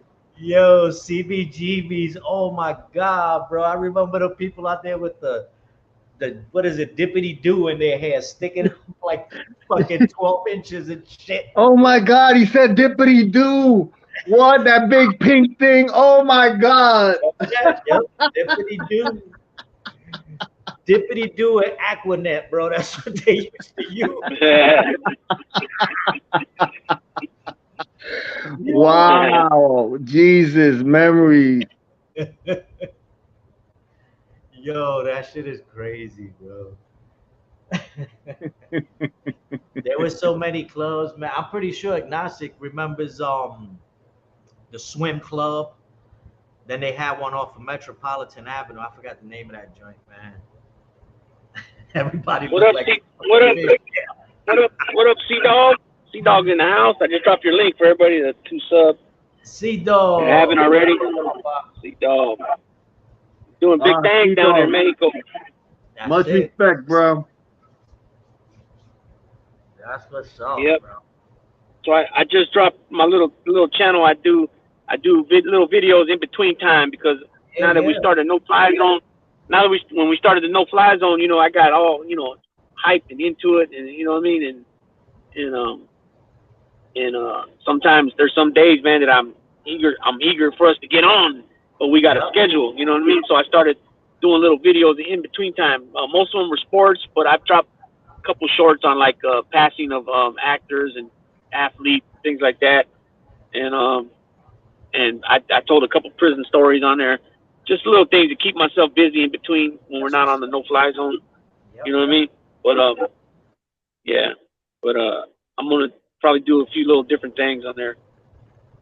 So it is what it is. But we always appreciate everybody. You know, the No-Fly Zone is #1. Even you can even see it in my description. You know. Yeah. No Fly Zone's #1. Big, what it do with Big Lou's just What's in up? between time, like I said. But I'm 114% on No Fly Zone. Yes, sir. Yeah. I tell you what, bro. See, Agnostic just said he bounced at Club Baruch. So I don't know if Agnostic remember they had. Oh yeah, Webster Hall. Wow, we brought that one back. There used to be some Albanian clubs in Queens I used to go to. Yo, they were off the chain, bro. They were off the chain. When you say off the chain, what, a lot of violence or what? Just nah, bro. The music, the atmosphere, it was like, yo, I was used to just all, yeah. Well, all around different. 54 and all these joints, but yo, they had these clubs. Yo, that was hot.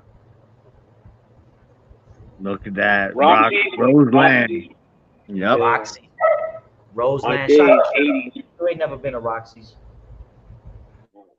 Usasich? Usasich, yeah. I remember when I used to be here coming in the back door.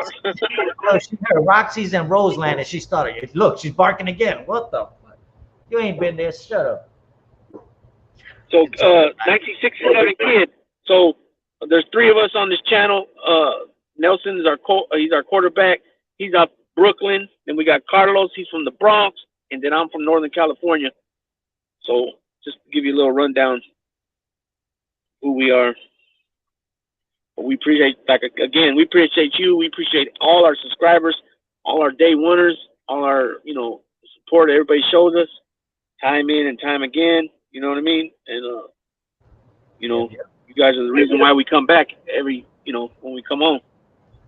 Absolutely. Good clubs, yeah. New York has some historical clubs, man. Oh, yeah. Unbelievable clubs. I always I went to these clubs out there that were, like I said, they were Albanian and shit like that, and I never heard of John A. Like, weird, huh? Yeah, because you never went to that particular strip club where he became Scuba Steve. Oh, okay. with only one shoe. Oh, damn. Ah, shit. Is that the email address under your name? Yeah. Yes, sir. Noflyzone03@gmail.com. That'll go straight to Nelson. Nelson will get that. Yep. There goes my brother, Buffalo Billy. Good to see you. What's going on? Buffalo Billy go rowdy outside. Rowdy outside. Rowdy outside. Dog, be waiting for it, brother. Absolutely, dog. Keep up the grind. Keep up that grind. Oh, damn. Bufadora. I will post on my community post the day of event. Ensenada Bufadora. Hey, you want to laugh? I was speaking to a female subscriber, and she touched on that interview we did with Dog. Yeah. And she said, you know what? I'm like, what? She goes, you can see it in his face. She goes, that guy's serious. There's no story. There's no faking in him. And I started laughing. She was like, she goes, he intimidated me, and I couldn't stop laughing. Shout out to what's the Roshon. She's not here, but she gets a shout out. Ya mira que en mi pueblo está brutal. Yep. Tiros una hora de. We don't have popo. We don't have popo there. Here. No. He means popo. He's talking about popo la jara. Yeah. Okay. Agua. It's all about them backyard boogies. I heard about those California parties. Hell yeah. And backyard boogie and motherfuckers got the whole fucking. Sometimes, depending where you live, they shut the street down. They'll shut the entrance down if it's like a cul-de-sac or something. Yeah, man. Ain't no joke, man. So many times I've heard, even growing up in the little city town that I grew up in, with gun, motherfuckers coming shooting up the joint and shit.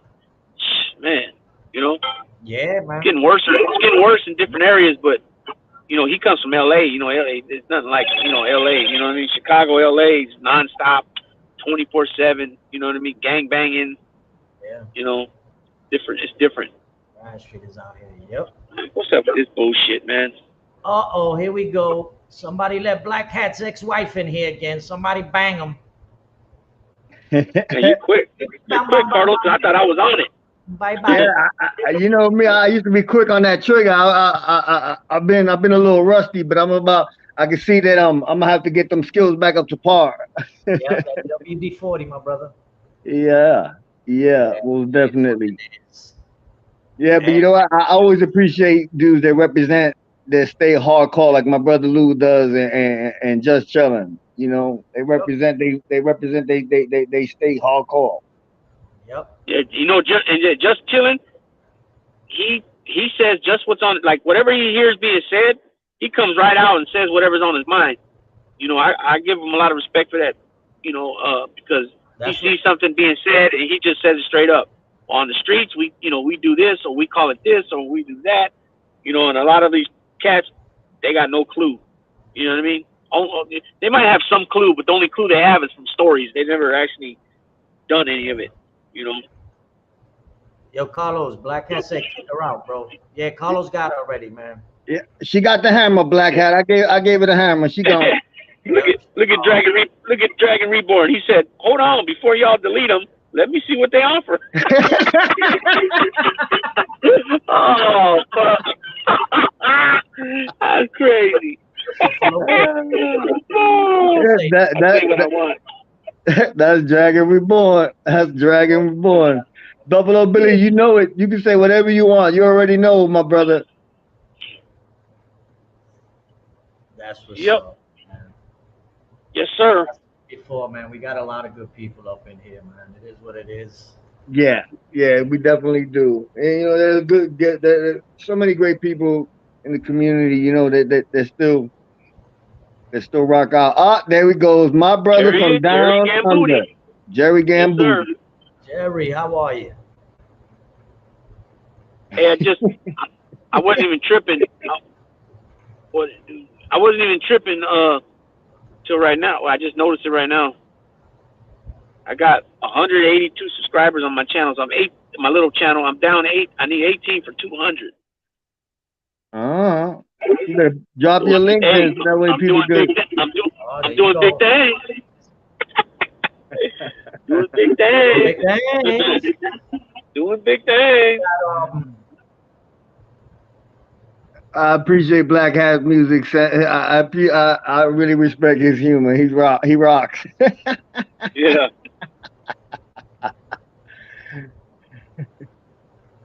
I gotta do some real quick, gents. Give me 2 seconds, please. Please. Yeah, drop your link, Luke. Okay.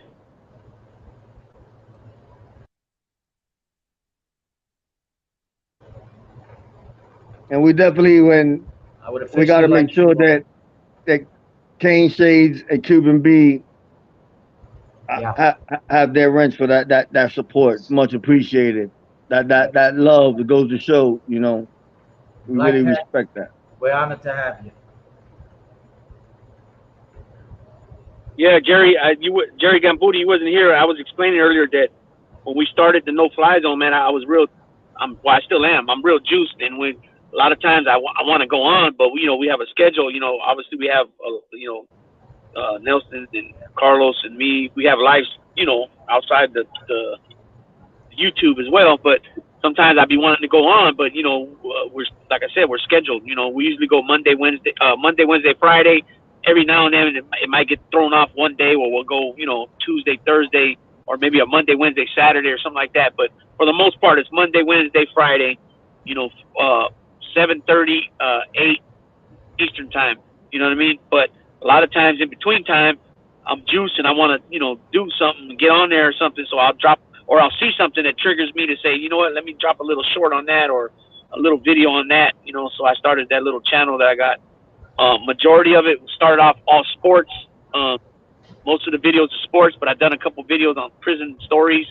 And then I've also done just like little shorts on RIP to like Paul Sabino and James Caan and Tony Sirico and things like that. Carlos Ortiz, boxer. Also, I did a little short yesterday on Ric Flair because Ric Flair's going to be wrestling this Saturday at Nashville. His last match, he's going to wrestle Jeff Jarrett. And it's under the Jim Crockett Promotions, which was, everybody remembers, back in the 80s. They were big before it changed. They sold Jim Crockett to Ted Turner, and it became WCW full time. And so they're the ones promoting it. And I was a big wrestling fan, and Ric Flair was part of it, even though he wasn't my favorite. But he was, the Four Horsemen were always in the mix. They had all the gold, they had all the hardware. Everybody was, chasing them for the titles.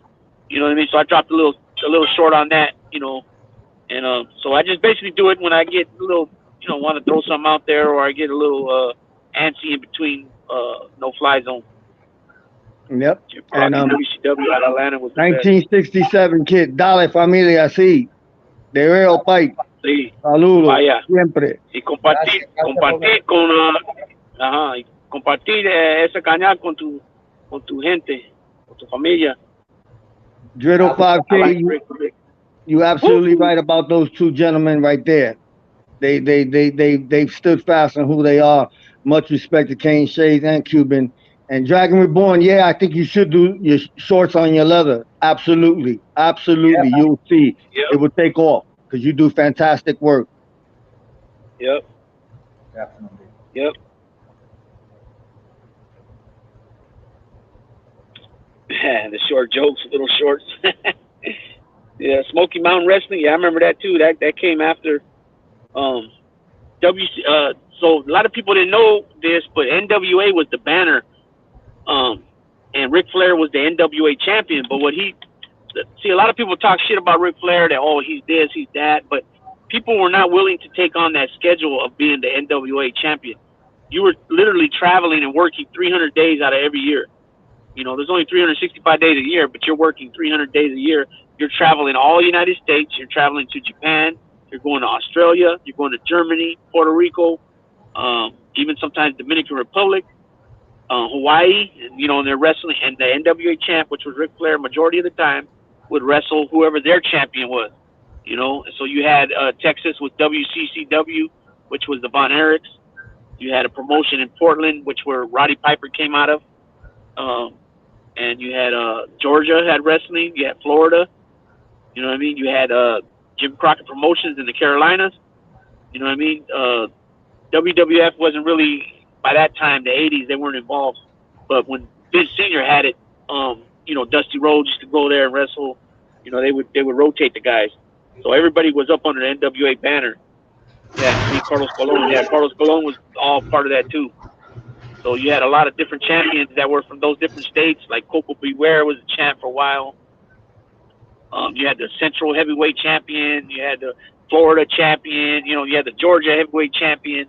And they would all wrestle Ric Flair when he would come into town. Or before that, it was Harley Race, Wahoo McDaniel. Yeah, the Boogie Woogie Man, Jimmy Valiant. Yeah, he was funny. Mm-hmm. Ric Flair's a legend. He's a legend, and nobody can ever take that away from that man. Never. I hear a lot of people talking about the wrestlers, but I don't hear nobody talking about good old Ivan Putski. Aha. Ivan Putski? Ivan Putski. Yeah, he was a little yoked ass motherfucker. Yeah, he was the WWF. He was more when I remember him, he was WWF. Yeah, he was buff, little buff Polish dude. Power. Yeah, a little buff. He was little though. He was only he was yoked, but he was a little small guy. But he was a hell of an athlete though. He was like your height, bro. Yeah. Well, no, I think he's a little taller than me. I think he's about 5'7", 5'6". But his son came in too. I don't know whatever really happened. I don't know what really ever happened with them. It was Dallas. It was in Dallas. It was Von Erichs at the Sport Auditorium, 3rd floor. Yep, exactly. And that's when the brother David died in Japan. Ric Flair went over there, and Kerry beat him for the title in David's memory. Yep, the Koloff. That's another thing. I can't understand why Ivan Koloff is not in the Hall of Fame yet. That's crazy. That dude, like forever. He should be in there. I don't get it. A lot of them riders are biased when they do that. and that's why that stuff drags out. Them riders, these personal buyers. Yep. Yeah. He was standing on a milk crate, Lou. Yeah. The Koloffs. I remember. I don't know. I don't know. That's Ivan Koloff and Nikita. Nikita was neither one of them are Russian, but Nikita Koloff was from Minnesota. Grew up with Rick Rude and Kurt Hennig, the Road Warriors, all them guys. Yeah. And then Ivan was from Canada, I believe. I believe he's from Canada. He passed away not too far back, but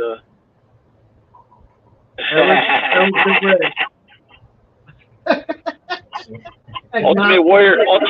Yeah, I see that. Ultimate Warrior was the Dingo Warrior back then when he wrestled for the Von Erichs. There he goes, Marky Mark. Yeah, Marky Mark. Ultimate Warrior.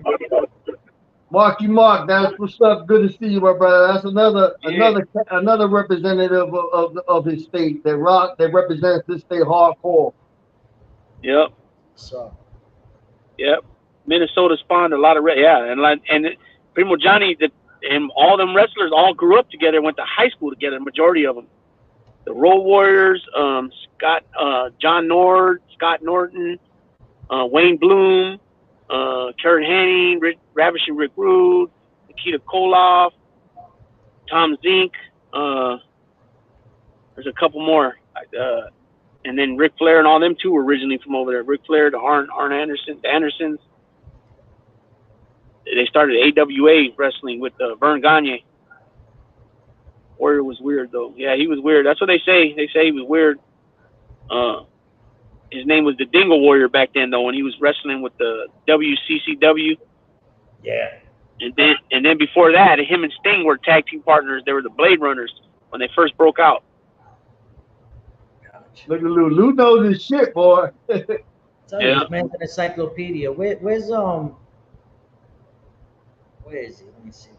British Bulldogs. Yep, those are my favorite. In the '80s, those are my favorite WWF tag team. British Bulldogs. Yeah, everybody used to love the British Bulldogs. That's what's up. Yeah. Look at Black Hat. Black Hat Music said Magnum TA. They had big plans for Magnum TA. And then unfortunately he was in that bad car accident that he was never able to wrestle again. But Magnum TA didn't get hurt. Ric Flair's career might not have been all the way don't get me wrong. He was already a legend by that time, 88, 89, 87. But they had plans for Magnum TA to for it to go back and forth.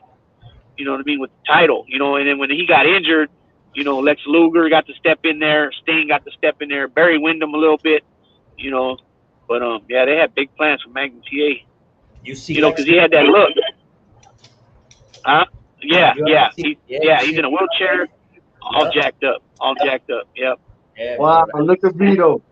Look at the end dude. Mr. Wonderful Paul Orndorff. Oh wow, he brought me back too. Yeah. Straight athlete right there. That dude played football, college football. He was a tough motherfucker too. They said he put hands on Big Vader one time, and he was in shower shoes.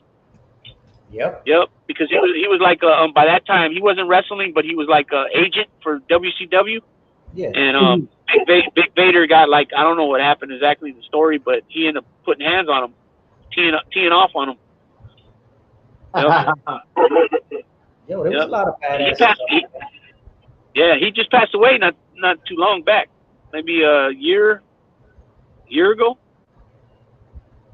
You know which one I watched the documentary? The one about Andre the Giant. That was a good one. The HBO one. It's all over. They have one on HBO, but I mean they got it on YouTube. And that man, he made his money, bro. Suffered.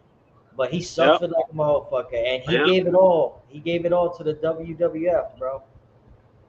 To the day he died, bro. That one's for you, Lou. Black Hat Music. Who was the guy from Dallas that was stabbed to death in Venezuela, I believe? No, that happened that was in Puerto Rico. Happened in Puerto Rico. That happened in Puerto Rico. It was Bruiser Brody. Yep. Another athlete. He played for the Redskins, and he got stabbed by Invader. I think his name was Invader One. Yeah, he Rodriguez. stabbed him in the locker room. Yep, stabbed him in the locker room. Ric Flair said he was there, but then other people say he wasn't. The ones that were immediately there was Tony Atlas, and Dutch Martel. Yep. And then also what's the name was there too? Abdullah the Butcher was not there in the locker room area, but he was the one putting on the card, I believe, at the time. Agnostic is Agnostic is off the chain. Jimmy used to put hands on Mikey's cars. he rocks. He's just trouble. He's like Buffalo Billy. I swear, you got something. They're just trouble. When you come see them jump in the chat, you know trouble's right behind them. Oh man. Yeah, New Jack was crazy too. But like I just said, with Minnesota, Texas had a lot of guys too, Yeah, man, that came out from Texas. Yeah, they got Dusty Rhodes, they got the Funk Brothers, they got Tully Blanchard, Manny Fernandez, the Wyndhams. Barry Wyndham's father was Blackjack Mulligan. You know what? They got Dick Slater. Who? Iron Sheik, bro. That was the Iron first. Sheik was the man. Yep, that was the first wrestlers I saw live was Bob Backlund versus the Iron Sheik, and then it was the Samoans. I forgot who they were fighting. They were fighting some other cats, man, and that was in a damn pool hall. Damn. Oh, it's back in the day. It probably was the tag team. Probably was Tony Atlas and Rocky Johnson. I know they beat them for the belts, but it might. I think it was, bro. Yeah. Yeah. The Cam. That's who took it. Iron Sheik took the belt from Bob Backlund, and then eventually Hulk Hogan took it from him. Yeah. Eddie Guerrero. Yeah, Eddie Guerrero was good, man. Yeah. Sad. And it's true. So many of these wrestlers passed before their time. Yeah, man. There's my favorite right there, Dusty Rhodes. He said, I gave Dusty the lisp. Buffalo Billy. You know who my favorite wrestler was? Mi Máscara. Yeah. Mi Máscara. That's what's the name. That's what's the name's uncle. I don't know if you know who he is. Alberto Del Rio. Yeah. I believe that's his uncle. And then his dad was the other masked one. I can't think of the name. Eddie was the shit. Yeah, Eddie Guerrero. Yeah. Eddie Guerrero comes from Eddie Guerrero's family is older brothers, because he had some brothers that are a lot older than Mondo and Chavo Sr. I think there's 3 or 4 brothers older than Eddie. And then their father, Hector Sr., used to wrestle too. So there's a lot. Positive vibes. Much respect. Look at Monkey Mark. I brawled by myself. I brought myself with 7 dudes in a pool hall when I was 19. Turned around and my punk ass cousin was nowhere to be found. I know the feeling. Wow. Monkey Mark beat his ass after that. I know I would. What's going on, Frank? Frank's Positive Vibes, everybody. I dropped his link earlier in the chat. We'll give him a link. Very positive channel. He don't fuck around with the negativity. He tells stories about where he's been at and what he used to be involved with and what he's with now. Where he's at now in his life. He's from Cali as well. He's from the area that matter of fact, Tim Hennessy's from that area. Listen, bro, I don't care what anybody says here, bro. My all-time favorite fucking wrestlers was Doink the Clown. That's Matt Bourne. What's his name? Matt Bourne, I think his name was. Yeah, he was a technical wrestler. Wrestler. And but I think he had even more. Let's talk about La Mula. The lady? Yep. Mula Rashan, shit like that. I remember her. Yeah. Ugly ass. My favorite was Jimmy Superfly Snooker. Yeah. Yeah, he was my second favorite, and my first one was, and this is WWF. My first was Ricky the Dragon Steamboat, because he come in with the gi, like the karate, and I was a youngster at the time, so we was all into that shit. And then Jimmy was my second. That was Billy. Wrestler that used to claw. I forgot his name. What was that guy's name, Lou? Killer Kowalski. Or are you talking about Von Raschke? They both used that. And then also Von Erich's dad, the Von Erich dad used to use that too. And he played the role as a Nazi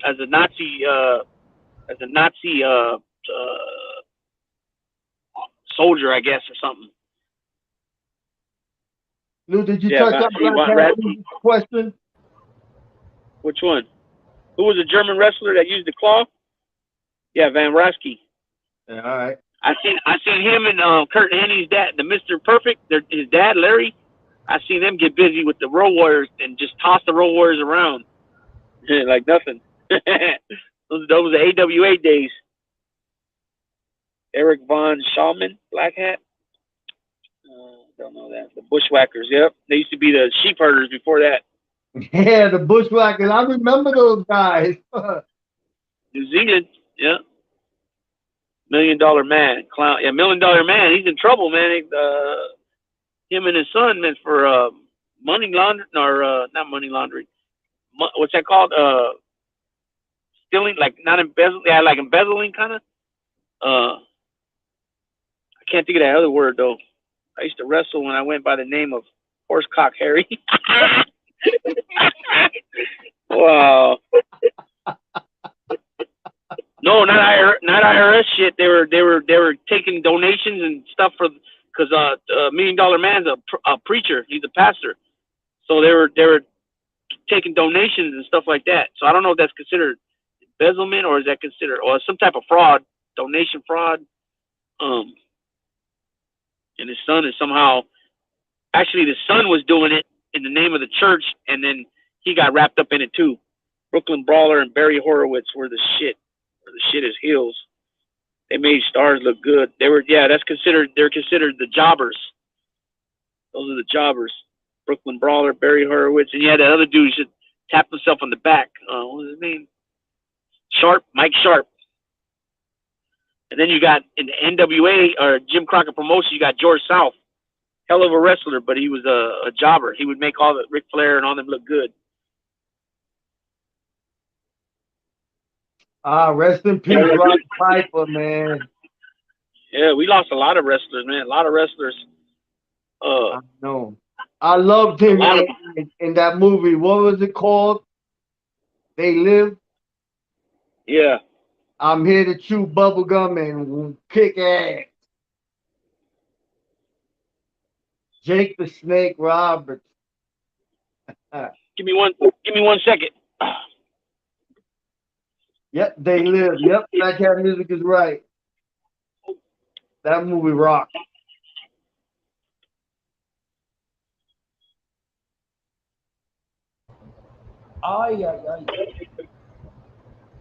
Wow.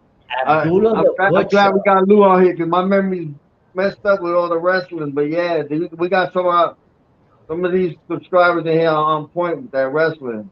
Especially Black Cat Music and Primo Johnny. You guys know their stuff. Yep. Yo, that's bringing so many memories. The end dude, Abdullah the Butcher. Wrestlers used to hate that man. Yes. They used to hate that dude, bro. When he had that what the hell was it, bro? Oh my God. Remember, he used to love cutting himself. And he used to give people freaking all kind of fucking sicknesses, bro. Jake the Snake Roberts. Wow. Razor Ramon. Mickey Griggs, good to see you, pal. Mickey, what's going on?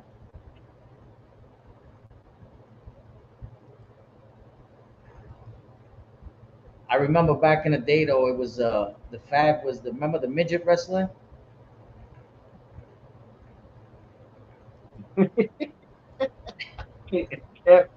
can't let it not. Yeah. John Panisi wrestled with reality and lost. Damn.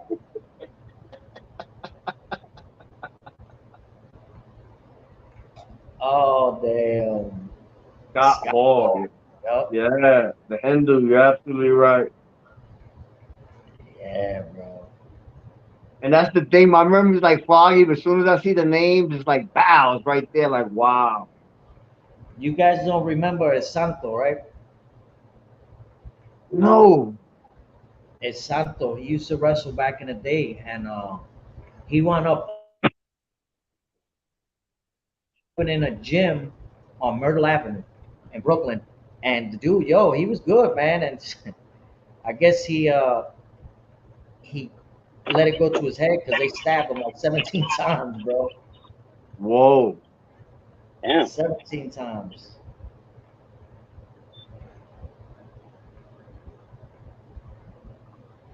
I hope you're feeling better, Mickey Griggs, my brother. Definitely, Mickey Griggs. Definitely. I know, Marky Mark, is sad, man, and what's sad is that all of these some of our greatest actors are at this age now where it's their time to come, and over the next few years we're gonna see a lot more leave us. Shame. Yeah, man, it's sad, bro. It's sad. They're leaving us too young, brother. But like they say, it comes in pairs. Yep. Agnostic. I'm sorry. Yeah. Was it something I said? Nope. You allowed to say whatever you want over here, Agnostic. You already know about that. Was he talking about Lou again? Oh shit! What is he making fun of? My height again, or what? Or my weight? Or my weight? He's talking about a milk carton, and I don't know, No, egg cartons. an egg carton. Yep, Oh, look who's back. He I'm finally just made it talking to the house. I'm just talking shit, yo. Nacho Libre, best ever. Sugar bullets in the house. Ah, shit. We got Dirk Diggler in the house.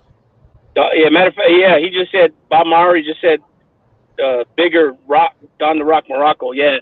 He was one of my favorites too, especially when he came back the second time and he was big, he was yoked. Yep. Pedro Morales was no joke too. Yeah. I'm 5'7". It's all good, brother. Us little guys. Yeah, but 5'7" is 5'7", man. I mean, at least that's the average man. The average man, at least. I'm only 5'3". Yep. And then it sucks. And then it sucks because I'm like round like I'm round like the Kool-Aid guy. You know what I mean?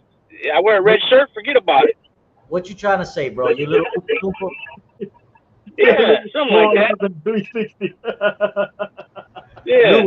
Lou was 4'11", 360. Damn. Yeah, I've seen that. I think they call it wiry. You're wiry. Yeah.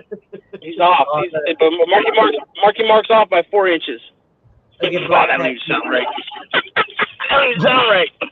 Black Cat Music said my first wife was the same height standing up and down. Hey, that's funny. That's funny because this cat, I knew his name was Jerry, and he was an older guy at the time. He was like mid-50s, and his wife was named Barbie, right? And she was like a 6 foot, like an Amazon type lady, I guess you could say. And I'd always ask her, like, damn, he's so short. And he was only like 5'5", 5'4". And he'd always say, oh, and when we go nose to nose, my toe's in it. And when I go toe to toe, my nose is in it. Oh, damn. Damn. Oh, shit. If you guys catch my drift. See, Ryan, good to see you, my brother. Funny as hell. Fucking people, man. You know, that's what's always funny when the people, when whoever that person is, how would you say that? They take what, they take what they are, not, I'm looking for a certain word, but, he don't have that little man complex, he takes it in stride. He's a little guy. He just don't trip, he lives his life. He don't give a fuck. You know what I mean? When you meet people like that, it's cool, man. You know what I mean? It's funny. They're funny. They keep it 100 about everything. They don't give a fuck. There's nothing you can say that's going to hurt their spirits or anything, Yep. I dig people like that. Shit. Absolutely. Morocco ran into, what is it, Lou Ferrigno? Look like the Incredible Hulk. Yeah, man, the roids got him blown up. Yeah, he got his own podcast too. He does, with this English kid from England. I believe he's from England. No shit. Yeah, Don Morocco was from Hawaii. I'm pretty sure he was a surfer before he was a wrestler, if I remember correctly. he was a beast, man. Mr. Fuji was in his corner the second time around. Yeah. He has a lot of stories about guys, man, and that's the thing with Don the Rock Morocco. He doesn't seem, obviously I don't know him personally, but when he tells the stories, he don't seem to be bullshitting about nothing. Yeah. You know what I mean? Look at Black Hat. One of the worst ass whoopings I ever took was from a little guy. I got my ass whooped by a little guy. I know exactly what he's talking about. That's that. You see, that's that. that little guy, they ain't gonna do nothing. Dude body slammed my ass on concrete. Took all my win out. Marky, right, my brother. Absolutely. 100%. What it is, brother.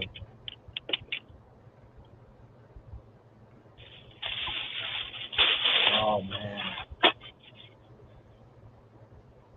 Hey, that's my hype. Yeah, sleep on little guys, boy. Little guys get it in. We got more to prove, bro. That's how I used to look at it. It's kind of like skinny guys. I've been tried all my goddamn life, boy. They assume because you're a little light in the ass that, you know what I'm saying, you can't throw them hands. Yeah, bro. Yo, I ain't going front. I remember back home, bro, there was a lot of dudes they used to front on, like the gay people.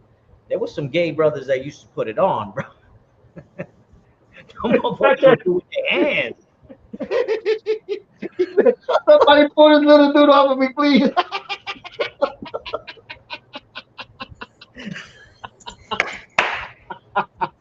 Oh shit.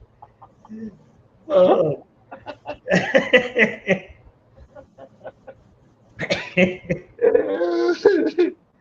I remember I had no wind in me, and I'm looking up like, oh man, they're gonna talk about this for a while. Oh, Manny Pacquiao. Yeah, Manny Pacquiao ain't no joke.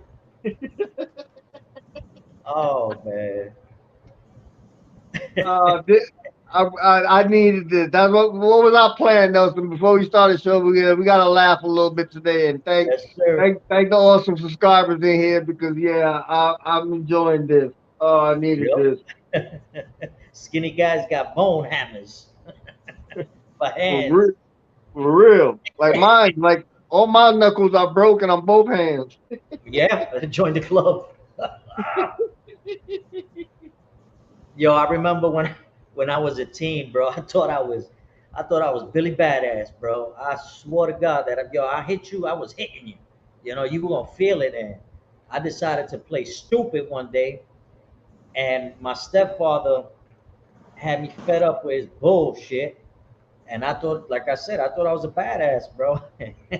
And all I remember was he said something, bro, and I jawed him.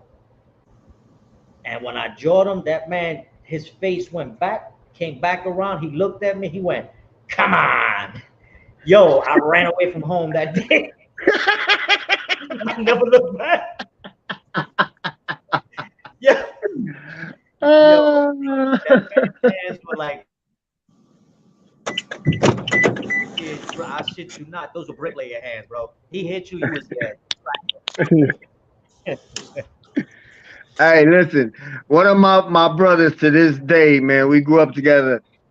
We had a fight in the summer, and I'll never forget it. I mean, and I'm a scrawny dude. I was about a buck wet, soaking wet. And we fought we fought for about a half an hour. He had me about 107 pounds. He just kept throwing me on the car. They labeled me the mechanic for the whole goddamn summer.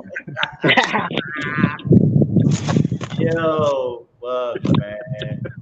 See, you know what, though, man? At the end of the day, it's funny because the Indu and Vito just made a comment. Man, shot now. But you know, it felt good when I met the Indu in person, bro. That was cool. You know what I'm saying? Because we got to see what each other looked like. You know, we seen what was up. Right. Absolutely, and then you know y'all get to touch base on how things were in that area. You know, that community post says the community post says a lot, man. Especially that picture. I actually had somebody hit me up on a message and was like, "Who's that guy in the picture standing next to Nelson?" And I was like, "Yeah." I said, "I'll tell you who it is, but we'll keep it amongst ourselves." And it was like, "No problem." I get a message about half an hour later, and it was real simple. Holy effing shit! I seen him pop up today, and I want to say it's Wise Guy TV got another channel. Yeah, and he popped up in that today. Oh no shit! That guy you're speaking of, that was in the picture, him and his pops. If you know, you know. Yep. Oh man, that's the best pizza in Buffalo, hands down. I'm gonna have to tap out though. I gotta get these kids something to eat. All right, my brother. Lou, How much longer you guys plan on being on? We're gonna, you know what? We're gonna call it, bro. We're gonna do our roll call. I gotta get some stuff done over here. Okay. And, you know, we'll do what we do. Okay. Well, I can save it out there in the next couple minutes. Yeah. But before you roll out, do the roll call, my brother. Okay. I don't have the other. I got it. I got it. I'm gonna hit this bad boy from the beginning. Majority still here. Bob Mayori, Black Hat Music, The Endo and Vito, Buffalo Billy, Mickey Griggs, Agnostic One, Tim Hennessy, The Endo and Vito, Marky Mark, Jerry Campbell, my brother, C Riders. I dropped the link. Everybody go subscribe to C Riders. Doodle Brown's in town.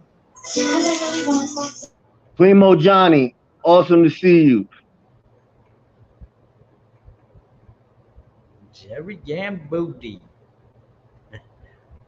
Let me hit up. Let me go a little bit up because we have what 1967 kid. Thank you for stopping by. Thanks everybody that stopped by today. Big shout out to Kane Shades, Unc, Cuban B, my brother Joe McDougal, my brother Joe Bay, Agnostic, just chilling. That's what's up, and thank you all. Driddle 5K, can't forget Driddle 5K. Of course. The Sea Dog and Cooper podcast show, Frank's Positive Vibes. We want to thank everybody for coming and hanging out with us at the Noflyzone. Your support is much appreciated. I want everybody to have a good night. Blessings. Definitely what he said. You more strong. I don't know where Lou's at, but I keep muting because all we hear is music. It's the TV. Hold on, let me turn it down. Oh, okay. I just heard Señorita. I'm like, what the hell?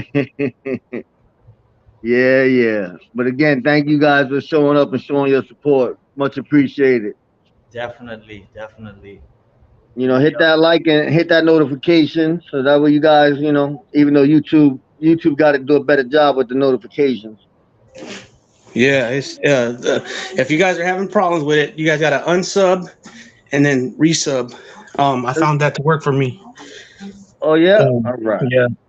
Yeah, because Thindu, every time he was going on, it wasn't showing, and then I would push the bell alert again for all notifications, and then it would go back to with the line through it. So I had to unsub and then sub again. Marky Mark, you're absolutely right. If you know, you know. Yep. Yep. Marky's there. Marky knows. Yep. But like always, I'm going to say this because I think it has to be said. Even though Carlos and Nelson say it, I like to say it myself. We appreciate everybody for each and every time we come on. Did you guys decide to come and spend that time with us and support the channel? And I highly appreciate it. We highly appreciate you guys. Thanks. Definitely. All right, gentlemen. Well, we're out. We will see each other on Friday. Same time, same back channel. You already know. And Yes, sir. Some interesting stuff going on. So with that being said, you guys have a good night. Be blessed. See you Friday. Absolutely. Be easy, my brothers. Be easy, everybody in the chat. Yes, sir. Go on.